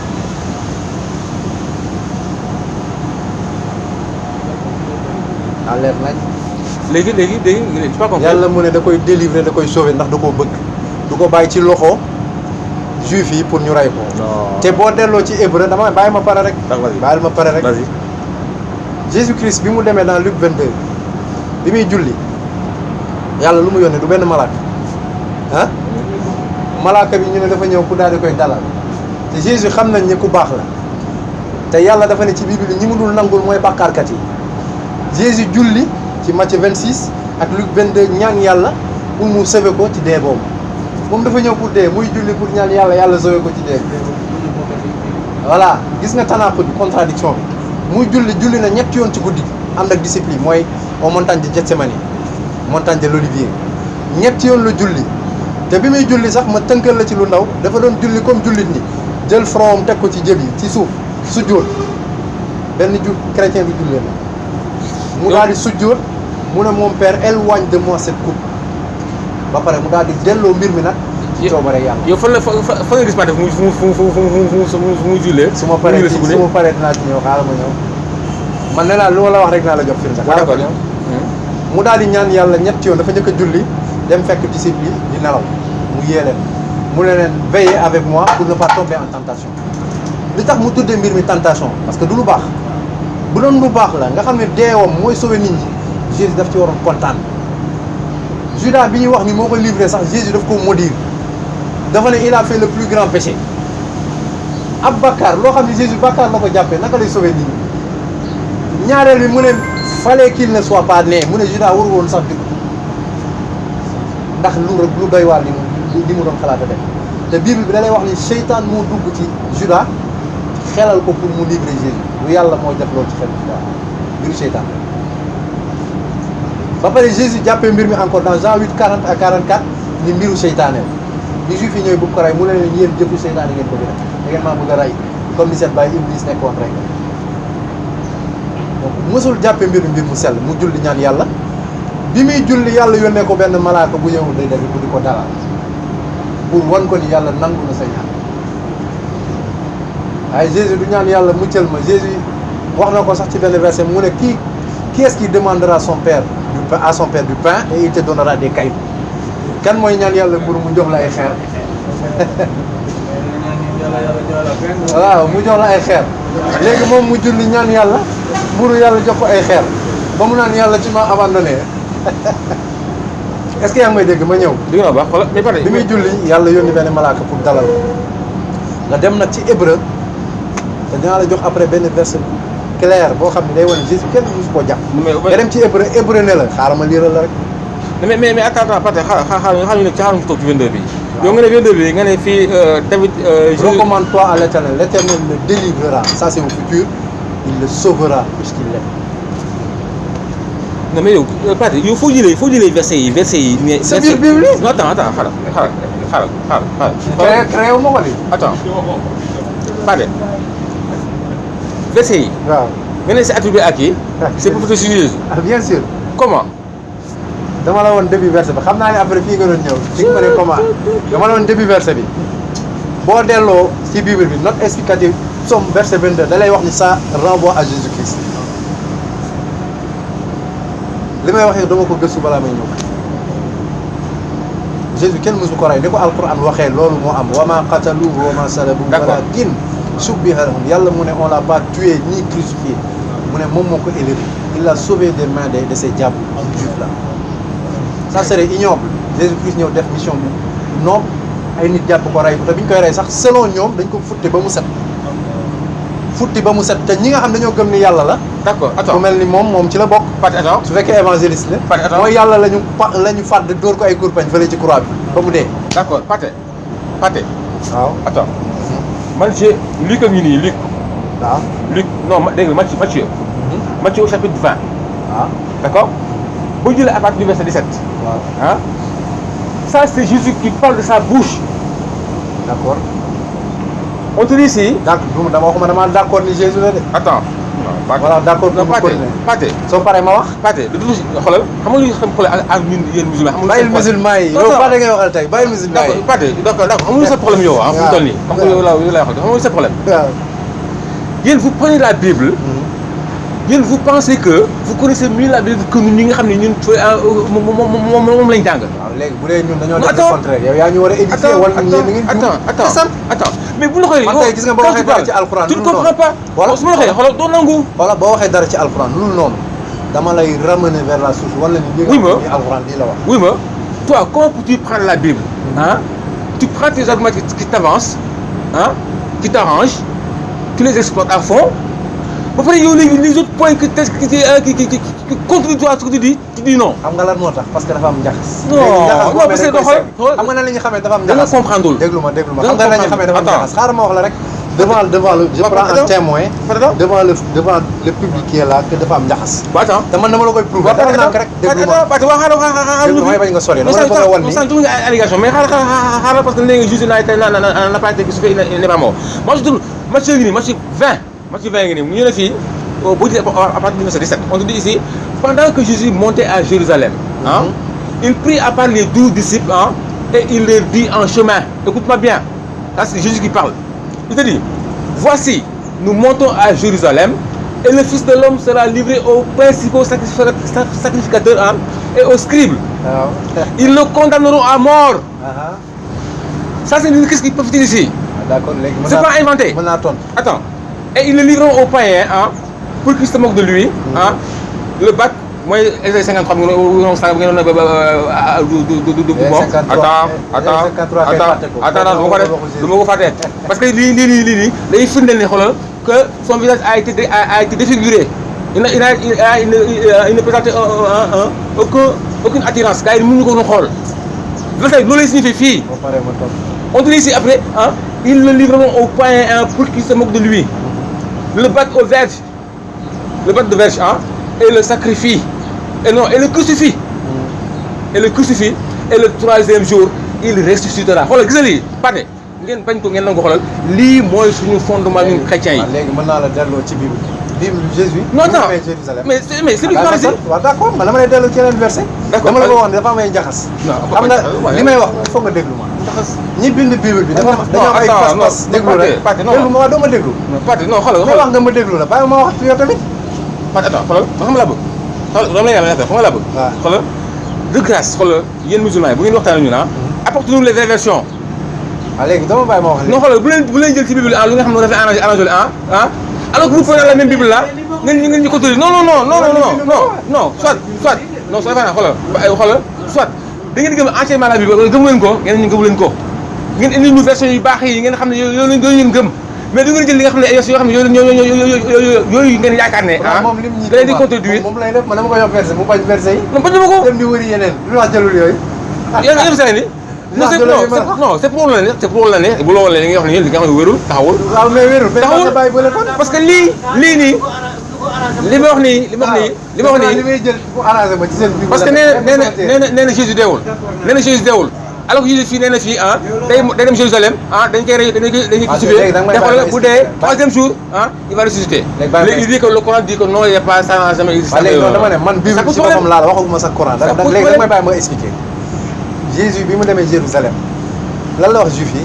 mu ne un peuple pervers comme vous on ne vous donnera aucun miracle à part le miracle de Jonas wax am na wala amul. am na si. mu ne de même. non pas bu mu demee Jérusalem ça. fan la woon. pas bu mu demee Jérusalem. fan la woon. bon xam nga fan mais pas bu mu demee. yoo xam nga mais pas bu mu demee Jérusalem non ça il a dit. amul solo amul solo non ça il a dit. mais pas bu mu demee léegi lan la wax juif yi amul solo lan la wax juif yi. waaw mu ne leen de même que Jonas. waaw et 3 jours. waaw et 3 nuits dans le ventre du poisson. waaw. de même le fils de l'homme fera 3 jours. et 3 nuits dans le ventre de la terre. léegi defal nank déglu Jésus-Christ il parlait en parabole. xaaral ma ñëw Jonas dama lay laaj. Jésus la parle de parabole ici déglu parabole ouverte comme ça. mais déglu ma Jésus dafa melal li ko nar a dal. waaw melalee ko li dal Jonas. Jonas bi mu nekk ci biiru jën bi dafa deewal doon dund. Jonas mooy. dafa dund deewul Jésus dafa dee ci croix bi wala deewul. mais yow ku ñu crucifié loo dee. non Pathé non Pathé ko yàlla dogal nangu ne yàlla ni war a xel. waaw damay dellu si li nga wax. kon su nga leen melale rek déglu ma expliqué la yow dafa dee te Jésus moom ki mu melale ba sam deew. kon yow Jésus naka la nar a deewee ba pare muy melalee li ko nar a dal ci koo xam ne mbiram moom deewul jën da koo wan mu dimbali koo yàlla ñetti fan ci biiru jën yàlla génnee ko te deewul Jésus melal war na wane ni mbiram noonu la nar a mel. léegi fii loolu yow yàlla ne kenn reyu ko. waaw d'accord moom mu ne moom ci Coran dafa mel ni mbiru Jonas te Jonas deewul woon ci bàmmeel. du man maa ko wax de waxu Jésus la. non c'est que xoolal Pathé su ne solo moo bind. non solo moo bind man ñëw ko ma si non Alxuraan naa ci ñëw de bon boobu moo dañuy attaqué bi en temps ba après ñu ñëw ci Alxuraan bi oui non. waaw maa leen déglu. mais Pathé dañu verset yi léegi tontu ma lu tax Jésus melal mbiram ci mbiru Jonas te Jonas deewul te moom dafa dee solo yéen. mais dafa ne parce que moom moo ko wax fii. waaw mais Jonas deewul. te moom mu ne mbiram ni mbiru Jonas lay mel. attends non kooku misaal la. nga jëlee misaal ci ñaari mbir yu bokk. misaal la. mu xanaa kon Jésus moom amul xel bi muy wax. bu la neexee. damay laaj. boo ko waxee yaa ko man xam moom. ngay méngale Paris ak Dakar loolu mën naa nekk. de même que le fils de l'homme mu ne de même que Jonas a fait 3 jours et 3 nuits dans le ventre du poisson. waaw de la même sorte le fils de l'homme fera 3 jours et 3 nuits. dans le ventre il parlait en parabole dafa leen doon wan ni moom kenn du ko rey. ndax Jonas jën bi wan na ko deewul yàlla daal di koy sauver foofu sax la miracle bi nekk. Pathé foofu la miracle bi nekk ban miracle moo nekk ci Pathé daa matul sax 3 jours foofu looloo gën a garaaw. mënoo taaju làqatu dong la doon def. non si xaaral ma ñëw dinaa man lu ma la wax rek xoola. Pathé li nga lu ma la wax rek waaw déglu ma rek lu ma la wax rek xoola dama lay jox déglu ma rek. waaw man du ma waxantu lu ma la wax rek dama lay jox verset. dama ne Jonas miracle mi ngi nekk ci jël na wannu ko mu waroon dee nekk ci biiru jën ñetti fan lekkul naanu nooyiwul correctement yàlla sauvé ko mu daal di génn Jésus Christ melal mbiram ni mbiru Jonas benn mbir dafay jàngale mooy moom nit ñi dinañ ko bëgg a rey kenn du jot ci moom te li lay wan ni kenn du jot ci moom boo ko mën a sax jàpp ne bu rey kenn du ko sax jàpp di ko yóbbu bu rey dama lay delloo ci biir Bible bi. xaaral rek xaaral. mais bàyyil ma pare. mais Pathé su may dagg du ma mën a àggale sama développement. waaw mais xaaral Pathé non damay poser question. dëgg Pathé xoolal su dee gëmoo ne Jésus dafa dee non de grâce xoolal waroon ñu indi ay versets yu wane ne dafa dee. non Pathé logique parlant li sama téere wax lay saxal. non très bien te ci sa téere bi laa koy saxal. non Pathé Pathé moom laa lay expliqué dama ne la moom laa lay expliqué bàyyi ma àggale. Pathé dama ne ko Bible bi dafa am ay njaxas te moom mënu ko teg. non Pathé li tax ma ne dafa am ay njaxas déglu ma histoire u Jésus bi ñuy nettali ni Jésus dañ ko rey ci boppam. Il y a eu plus de 50 contradictions rien que sur les 4 évangélistes mën naa la ci jox benn détail bu ndaw demal ci Jean 19 mën naa la ko lire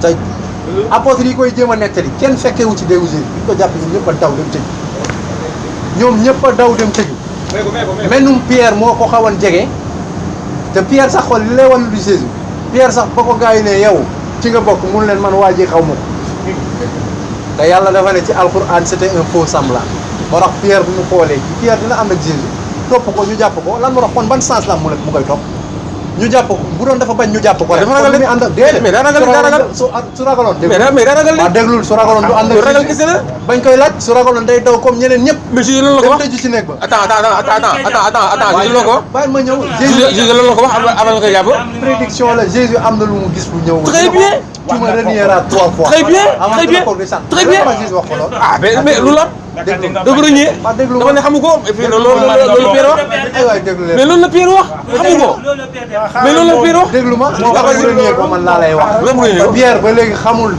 Pierre Jésus da ko non Pierre xaw ma lui fa nga déglu Jésus da ko préparé à l'avance ci événement non xam na ni Pierre lii lay defe ndax yàlla moo ko wax yàlla moo ko révélé Pierre bi mu tiimee Jésus y a pas une plus grande lâcheté que ay nit Jésus Christ tànn leen ci turu yàlla jox leen mission bi nga xam ne moom la yoroon ñu dem ba jàpp ko du daw benn ñaareel bi te Jésus la leen waxoon celui qui est digne de moi c'est celui qui porte sa croix et vient avec moi. comme ni porte sa bi ñu croix ko jàpp mooy ñi nga xam dañuy jël même souffrance bi mu jël bi ñu ko jàppee ñoom ñëpp a daw benn Pierre bi ñu ko jàppee ba mu dem bañ selon Bible bi bu ñu toppee croyance chrétienne ñu ne Jésus la mu dem ba jàkkaarloog Jésus ñu ne ko yow ci kii ci ñi àndoon ak kii nga bokk mu ne déedéet kii xaw ma ko. donc c'est de la lâcheté c'est du mensonge te Jésus dafa ne le menteur n'entre pas dans le royaume des cieux Jésus du tànn ay fenkat ak ay workat wax yonent bi sallallahu alayhi wasallam bi muy xaree saxaaba yi pour wala lan mooy dëgg-dëgg apôtre ñuy xaree saxaaba yi dañ doon taxaw ci kanamam fitt yi waroon dal yonent bi seen kaw la doon dal ñoo xamoon lan mooy àndandoo lan mooy soxla lan mooy compagnon lan mooy apôtre musuñu ko trahir Jésus du tànn ay traître jamais de la vie. non déglu ma ñëw rek rek bàyyi ma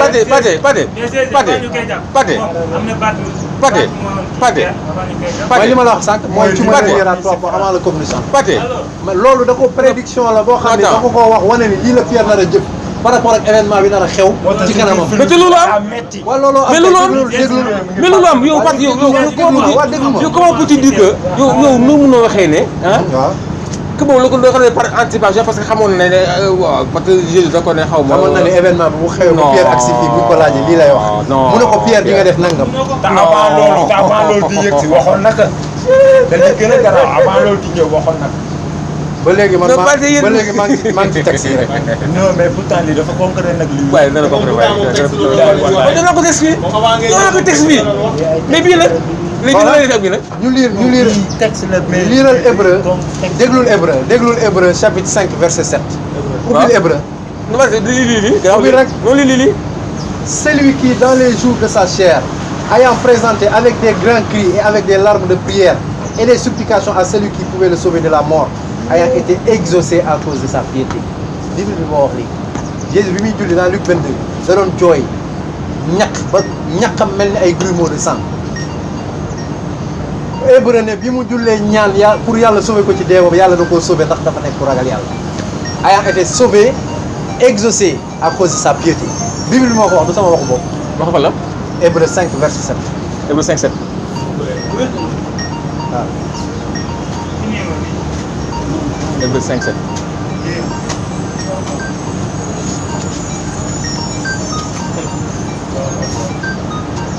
Jésus kenn rayu yàlla dina seetaan ñuy torofal Jésus di ko wekk ci ay bant. te Deutéronome ne képp ko am dañ laa rey wekk la ci bant tu es maudit moo tax sax ñu teel a wàccee koolu ki nekkoon ci kii parce que dañ ne bu ñu rayee nit pendre ko warul def 3 jours ci kii bi parce que il deviendra une malédiction Paul ne Jésus s'est fait malédiction pour nous moom nangu na ni Jésus est une malédiction dans Galates 3:13. Pate, franchement, vous avez une compréhension erronée de la Bible. Il faut me corriger, c'est ça? Non, mais ni expliquer, même si tu ne peux pas comprendre. Vous savez, non. Voilà, dans sa vie terrestre, Jésus adressa des prières et des supplications, accompagnées de grands cris et de larmes à Dieu qui pouvait le sauver de la mort. Et Dieu l'exauça à cause de sa soumission. Allahu Akbar. Hébreu 5:7. dama laa lire ñaari version yëpp. di leerul. Non, attends. Man duma Yàlla nee na wa ma qataluhu wa ma salabuhu. D'accord. walakin shubbiha lahum. Kenn rayu kenn crucifié ko. Jésus dafa dox ci maayanu juif yi. Jésus dafa dox ci maayanu juif yi bi ko juif yi di pexeel yàlla pexeel juif yi wan leen ni ñoom seen pexe du sotti yàlla du seetaan ñu koy rey.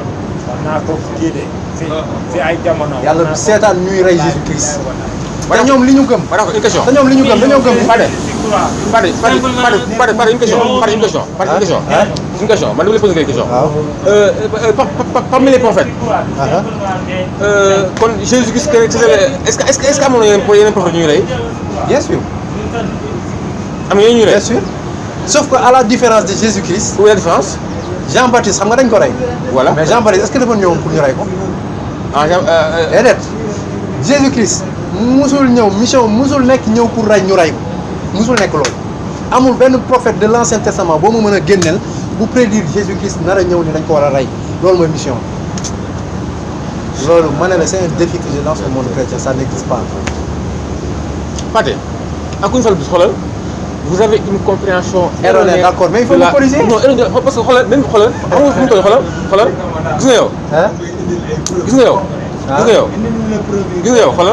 sama tànn yi xoolal parce que même déjà nu mu tourné nii sa xoolal nu mu tourné nii xoolal parce que neex ma parce que xamul dara parce que en réalité xoolal fondamentaux yi xoolal yow tu te bases sur des textes xoolal sur des écrits. lii mooy base centrale foi chrétienne. aussi deewu Jésus rédemption. mooy lii bu existé wul. rien am dara mu fa moo tax nga am problème fi mu toll nii. problème xam nga lan mooy problème bi mooy yow yaa ngi tiim dëgg bi mais nag moo ko jël. non Pate bu wax loolu. léegi sànq dama la bëggoon wan ne Bible dafa am ay njaxas léegi njaxas bi Pate bu wax loolu. ñun yàlla daf ñoo may alfurqaan xam nga lan mooy alfurqaan le discernement savoir distinguer entre la vérité et le faux loolu jullit rek moo ko am déglu ma rek ma ñëw. non lu leer ni mi laa la wax lu leer ni mi laa la wax li tax ma wax la ko bàyyi ma ñëw da may topp ma ubbil Jean 19 ubbil Jean 19 ubbil Jean 19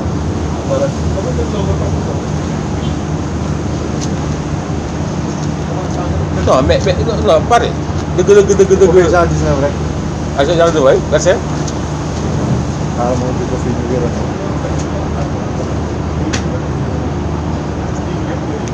nous on a laissé parler vous hein. c'est normal. on a laissé parler xam nga fan lay am ci ay nit. yeneen bi waxuma da nga orgueil yeneen bi sax dafa ne orgueil. non mooy xeeb nit. non du xeeb non du xeeb. dëgg bu ñu la ko présenté koo mënti doon da nga war a nangu bu dee dëgg moo la yitteel. man am problème boobu bu dee chercheur de vérité nga. wala boog nga nangu ni sa téere daa amay njaxas. parce que lii wax la ne nga bëgg a jàpp ci la ne bëgg a bàyyi bi te bii leer loolu c'est loolu il faut qu'on se dise la vérité. non te léegi li lay wan ni question sa njaxas yàlla li mu wax xoola Auguste déglu li yàlla dama lay liiral benn verset coranique ma ñëw fii pour nga comprendre li may wax. non ñëw ci Jean déglu rek ñëw ci Jean. waaw damay lire lii après ma ñëw ci Jean téyel ma Jean foofu yàlla mu ne ci alxuraan nous les avons maudits kii les juifs à cause de leur rupture de l'engagement bi yàlla jëloon ak ñoom mooy bu ñu rey benn yonent dañu jaamu yàlla kese bu ñu nangulee yàlla dooroo rey yonentu yàlla Auguste yaa ngi may déglu yàlla mu ne il a maudit les juifs à cause du rupture de leur engagement Jésus bi mu leen dikkalee dañ ko jéem a pexeel pour rey Jésus Christ sax wax na leen ko Jérusalem toi qui tues les prophètes qui te sont envoyés. comme yàlla ni mu ko waxee ci alxuraan dañuy rey yonent yi di rey di xaq di rey yonent yi ci loolu dëgg yàlla mu ne nous leur avons maudit à cause de leur rupture de l'engagement leur mécréance aux révélations d'Allah leur meurtre injustifié des prophètes et leurs paroles nos cœurs sont enveloppés et imperméables en réalité c'est Allah qui a scellé leur cœur est-ce que yaa ngi comprendre li may wax yaa ngi comprendre à cause de leur mécréance, car ils ne croyaient que très peu. Yàlla kon ne à cause de leur mécréance et l'énorme calomnie qu'ils prononcent contre Marie dañoo tuumaaloon Marie ne dafa njaaloo yàlla setal ko ci Jésus Christ wax bi mu njëkk a wax premier miracle Jésus mooy bi muy nekk liir bu koy juif yi di accuser yaayam mu setal yaayam wane ni yaayam du jaay boppam moom yonentu yàlla à cause de l'énorme calomnie qu'ils prononcent contre Marie et à cause de leurs paroles nous avons vraiment tué Jésus le Christ Jésus fils de Marie le messager d'Allah yàlla déglu li mu wax mu ne or ils ne l'ont ni tué ni crucifié mais ce n'était qu'un faux semblant déglul li ci topp ak am solo déglul et ceux qui ont discuté sur son sujet mu ne ñiy wax ci mbiru deewu Jésus sont ceux qui sont discutés sur son sujet sont vraiment dans l'incertitude mu ne amuñu xam-xam ci li ñuy wax mais il ne faut que suivre des conjonctures ay nettali lu ñu dégg rek amuñu leen wóor mbir mi dafa siiw rek ñoom tam ñu jàpp ni loolu la ñu daal di koy bind tuxal man dinaa la wan lu tax xaaral ma ñëw rek yàlla teg ci ils ne l'ont certainement pas tué mais Allah l'a élevé vers lui et Allah est puissant et sage léegi demal Jean 19 non part de les séries rek c'est dommage c'est vraiment parce que li muy wax nii dëgg la aw ma xam-xam mais wax naa la ko. liiral ma verset 14. verset 14 on dit. déglu leen bu baax pour wan leen ni ay njaxas la ñu ko bind ay njaxas li ñuy wax mënuñu ko comprendre. C'était la préparation de la Pâque et environ la 6e heure. Pilate dit aux Juifs, hein, voici votre roi. Environ la 6e heure.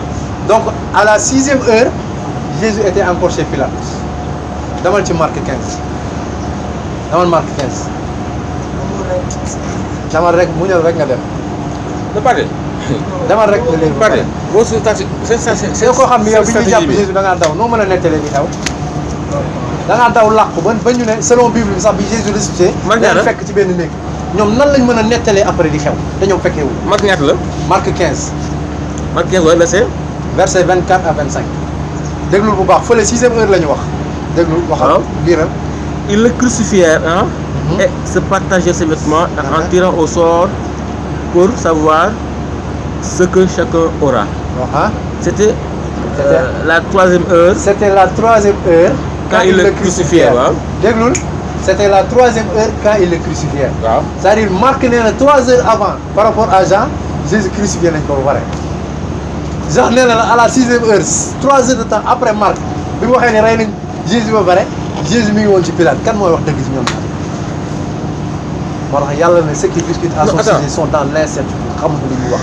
te mën naa la téyel fii plus de 30 contradictions ci événement wu bi ñuy jàpp Jésus. biñ koy crucifié ak biñ koy rey ak li xew après dara dëppoo ci kii day wax jaar nii kii wax jaar nii kii wax jaar nii te ñoom ñëpp nee nañ ils sont inspirés du Saint-Esprit maanaam mooy yàlla mooy wax ay caaxaan day wax kii lii wax kii lële wax kii lële xamuñu ban waxtu sax la ñu rey Jésus xamuñu te ñoom nee nañ ñoom ñooy jottali kàddu yàlla ñeneen ñi am fekkee moo tax yàlla wax ci alquran mais ceux qui discutent sur son sujet sont dans l'incertitude ils n'en ont aucune connaissance certaine léegi man dama lay dóor benn verset boo xam ni déglu ma rek ma ne ma ñëw ma jox la benn verset boo xam ne da lay wan ni Jésus kenn jàpp. D'accord mais loolu ci verset boobu Marc leen mooy loolu. nee naa la ay njaxas la da ngay il faut savoir distinguer entre la vérité et le faux. le vrai du faux. oui d'accord boo gisee ma delloo la ci anciens prophètes yi. les anciens prophètes ont bien parlé de Jésus-Christ il ne sera jamais crucifié. ah bon moo tax ma delloo la ci ancien testament de Moïse. waaw d'Abraham sax laa lay wax. waaw ci la ñu yàlla njëkk a wane ni soxlawul deretu nit nga dem ci David wan la ni Jésus il sera sauvé il sera pas tué. dans le Nouveau Testament mu confirmé ko ni Jésus a prié et Dieu a accepté sa prière il a été sauvé de la mort mais ces versets là ne s'enseignent pas à l'église kenn du la ko jàngal l'église yi lay wax yëpp mooy foo xam ne dañuy wane ni Jésus dañ koo rey.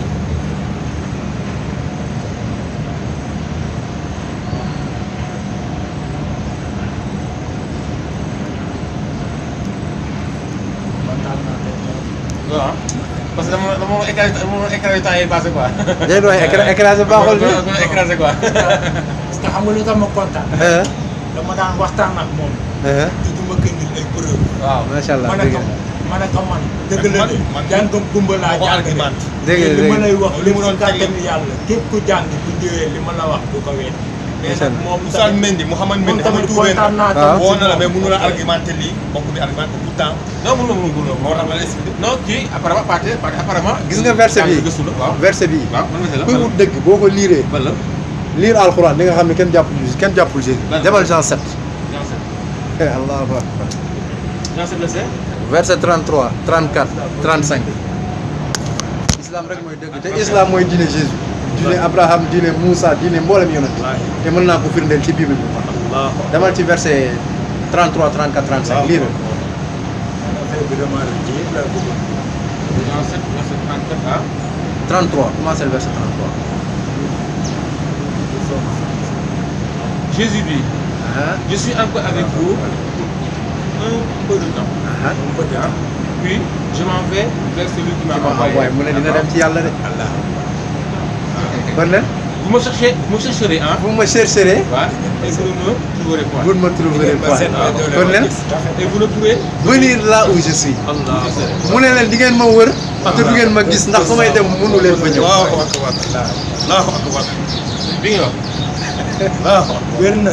bi nga wax ah moom laay waxee waaw Jésus ko waxee mais fii quel rapport par rapport est-ce que lii méngoowul ak maanaam teewoo ah waa mi. bu ma cher bu ma da ngeen ma seet ngeen ma gis mais évidemment dinaa dem mais quand il ressuscite Jésus kañ la dem bi ñu ko reyee ba pare wala avant ñu koy rey mais quand il te li lay ressuscite wan ne xoolal déglu defal nànk rek gis nga verset bi boo toppul sa bànneex ngay wut dëgg kese da nga xam ne Jésus kenn jàpp ko nee na leen di ngeen ma wër mais du ngeen ma jàpp ndax dinaa dem fu nga xam ni du ngeen fa mën a ñëw Allahu akbar.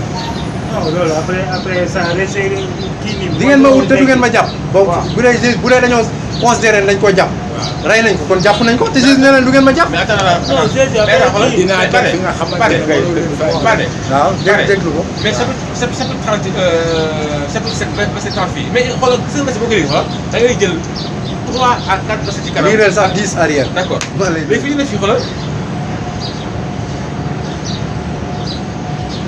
liireel ci kaw nag si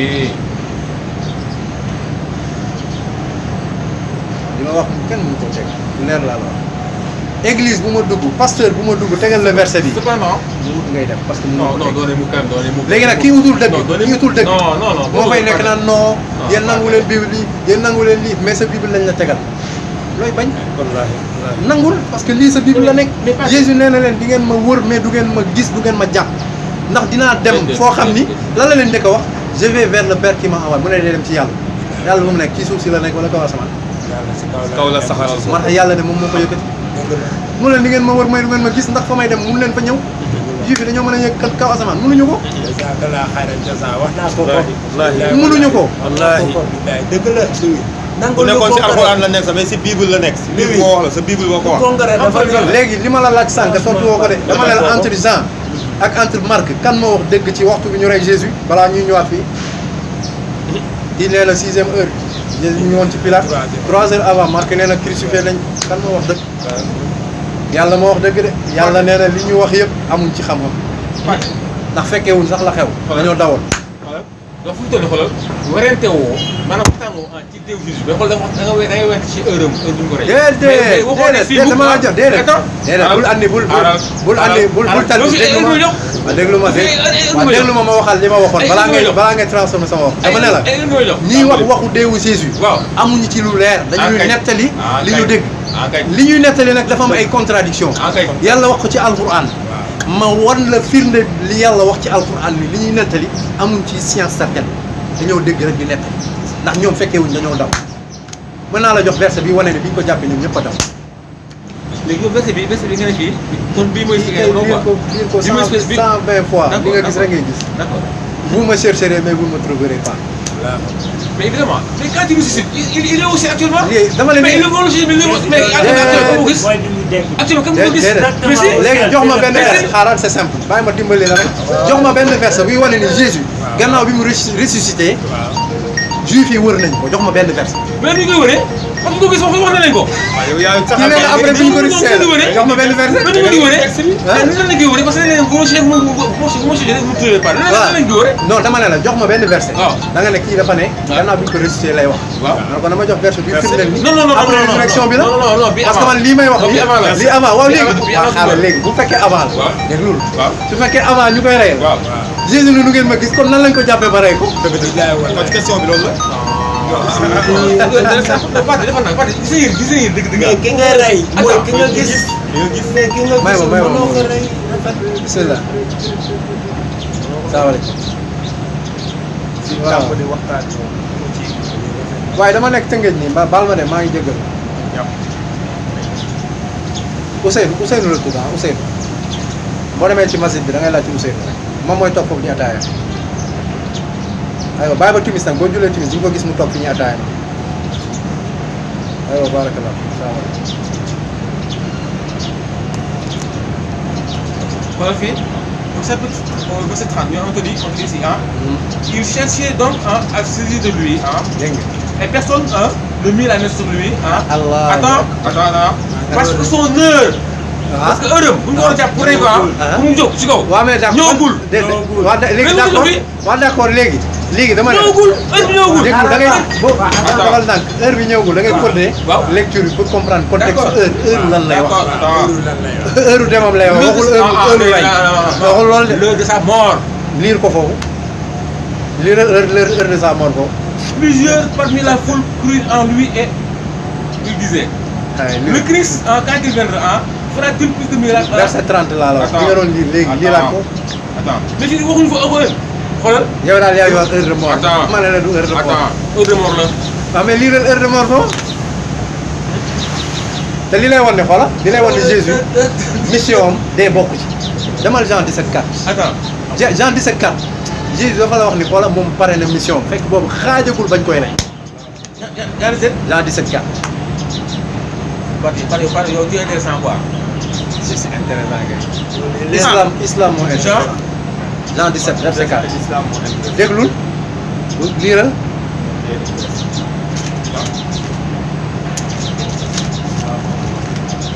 Jean 17 verset 4 non verset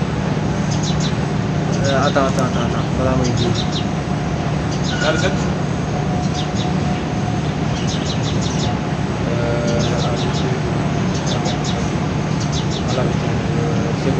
J'ai achevé verset 4.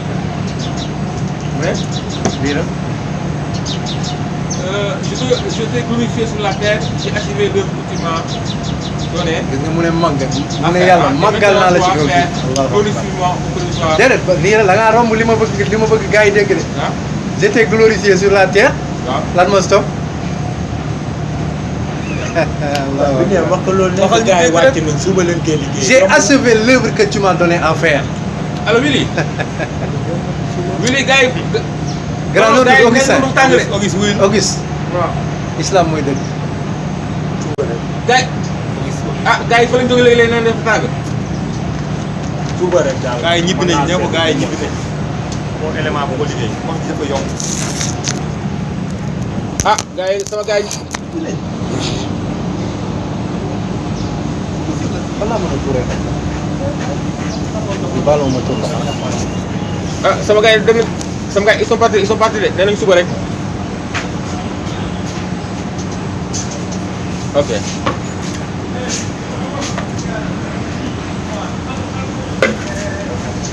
ñibbi leen. maa leen ñibbi ak ko sama portable bi dafa bëgg a dox loolu nii. soit ñu ne ko monté ko. incha allah.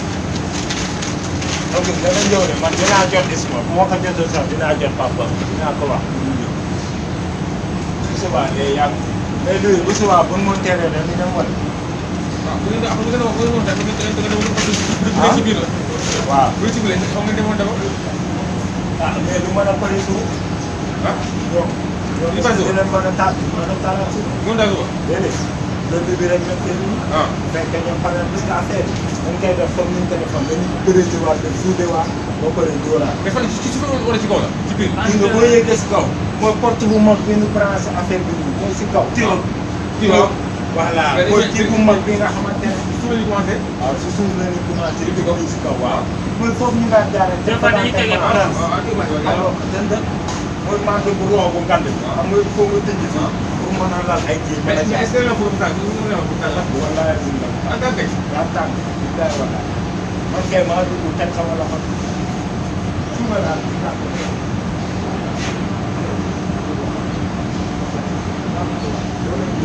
ñëw suba. suba ñëwal jàpp si quoi xam nga liggéey la quoi muy dóor mu daanu après li ci des daal donc da ngay ñëw suba de incha allah. di ko woo. waaw naa ko woo. d'accord waaw. mais boo ko wooyee kii la ñëw. waaw dañoo de. ndax man nga ko woo dama fekk kii ñëw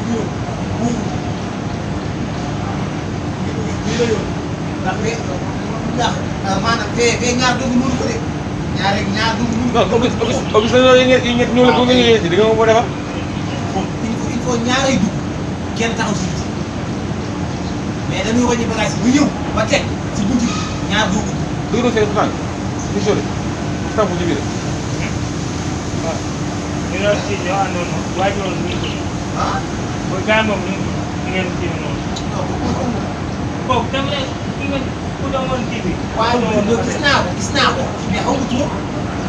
kaay mais est-ce que réellement fay tàng na. tàng na. nit dafa tàng gëmoo li la wax ñu ngi ko gëmoo la de.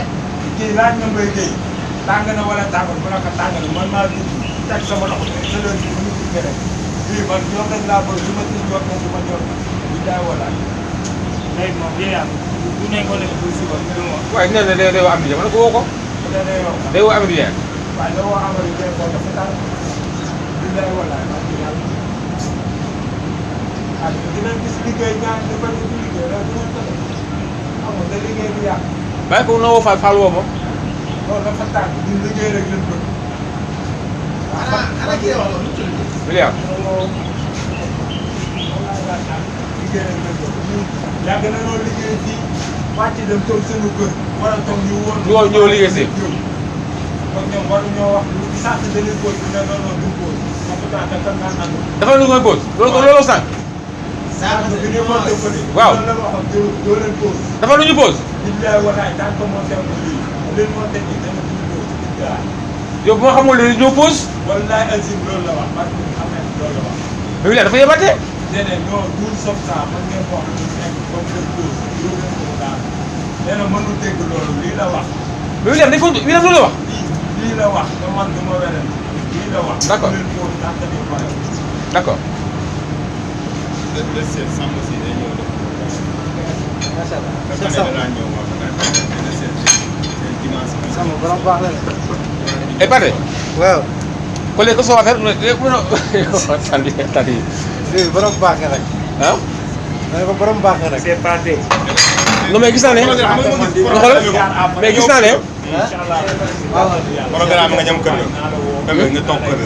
dégg nga programme yu programme xam ni ji. waaw très bien waaw. non mais problème bi. il faut ñu xool même bu dee dimanche yow dimanche bi noonu moo lay jaral Pathé. Pathé moom day xool dimanche du liggéey. bu xool nu muy programme mu doon dimanche. dimanche bu gën a yaatu. loolu laa ko waxoon sax bu fekkoon mën na nekk dimanche. moom si moom la dépendre si moom. Auguste ñëw suba. moom dina ci jël décision la. naru la ñëw suba de. Auguste ñëwal suba soo ñëwul suba jarul nga xëy si lundi. Auguste ñëwal liggéey si rek Auguste bii bi la nekk di xool Auguste ñëwal suba ñëwal après nga jëlal numéro Pathé après da ngay jël numéro Pathé ngeen waxtaan sa téléphone après da ngay jël numéro Auguste nga woo ko. waaw nga xam ngeen coordonné léegi yow léegi xam nga nooy def da ngay xool dimanche sacrifié man dimanche dama fi baal liggéey bi xam nga man tey nee naa la tey dama amul mariage sama soxna rakkam mooy takk jabar ma waroon liggéey 16 heures encore dama fi bàyyi yooyu yëpp ndax lii moo ma ëppal solo loolu. waaw. Pathé bi dafa tëj digam am nga uniquement ñu sama dépense dama ko tëj. non da nga ko baax. non di nga am lépp loolu. ah waaw waaw yàlla baax na. mais moom mais Auguste nag déedéet ñëwal waaye ñu mu daanu mais yàggul. Auguste ñëwal la pour l'information xam naa instant yi moom fekk yow yaa yow Pathé ngi nii man feneen yi non Pathé. baal ma jottali ma yooyu. Pathé mais merci beaucoup pour le déplacement parce que bon mais nag wax dëgg yàlla xoolal man je me la vérité ah. macha allah man quand je dis la vérité xoolal je ne dis pardon mais xoolal su ma woon li nga xam ne dëgg la ah. en toute sincérité xoolal du ma bañ. léegi lan mooy sa mais blocage. parce que li nga expliqué nii xoolal li nga expliqué nii xoolal.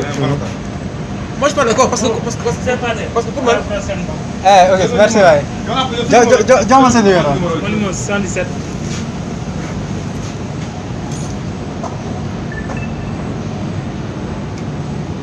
77. 599 77 44. Auguste ah. Oui. Saint-Auguste. da ngay def Sococim nga bañ a fàtte Auguste Sococim ba defee Sococim da ngay def Sococim Auguste ah Sococim Auguste ngay dem nga bañ a fàtte. su ñu doon njëkkee woon Sococim bi. non grave du ma ko fa boo defee Sococim rek day ñëw. voilà kon c'est bon waaw boo defee Sococim rek ñëw voilà. mais moom Auguste. non damay waajal damay ànd ak mbokk mi xëy na xam këram. waaw d'accord waaw defal lu baax waaw.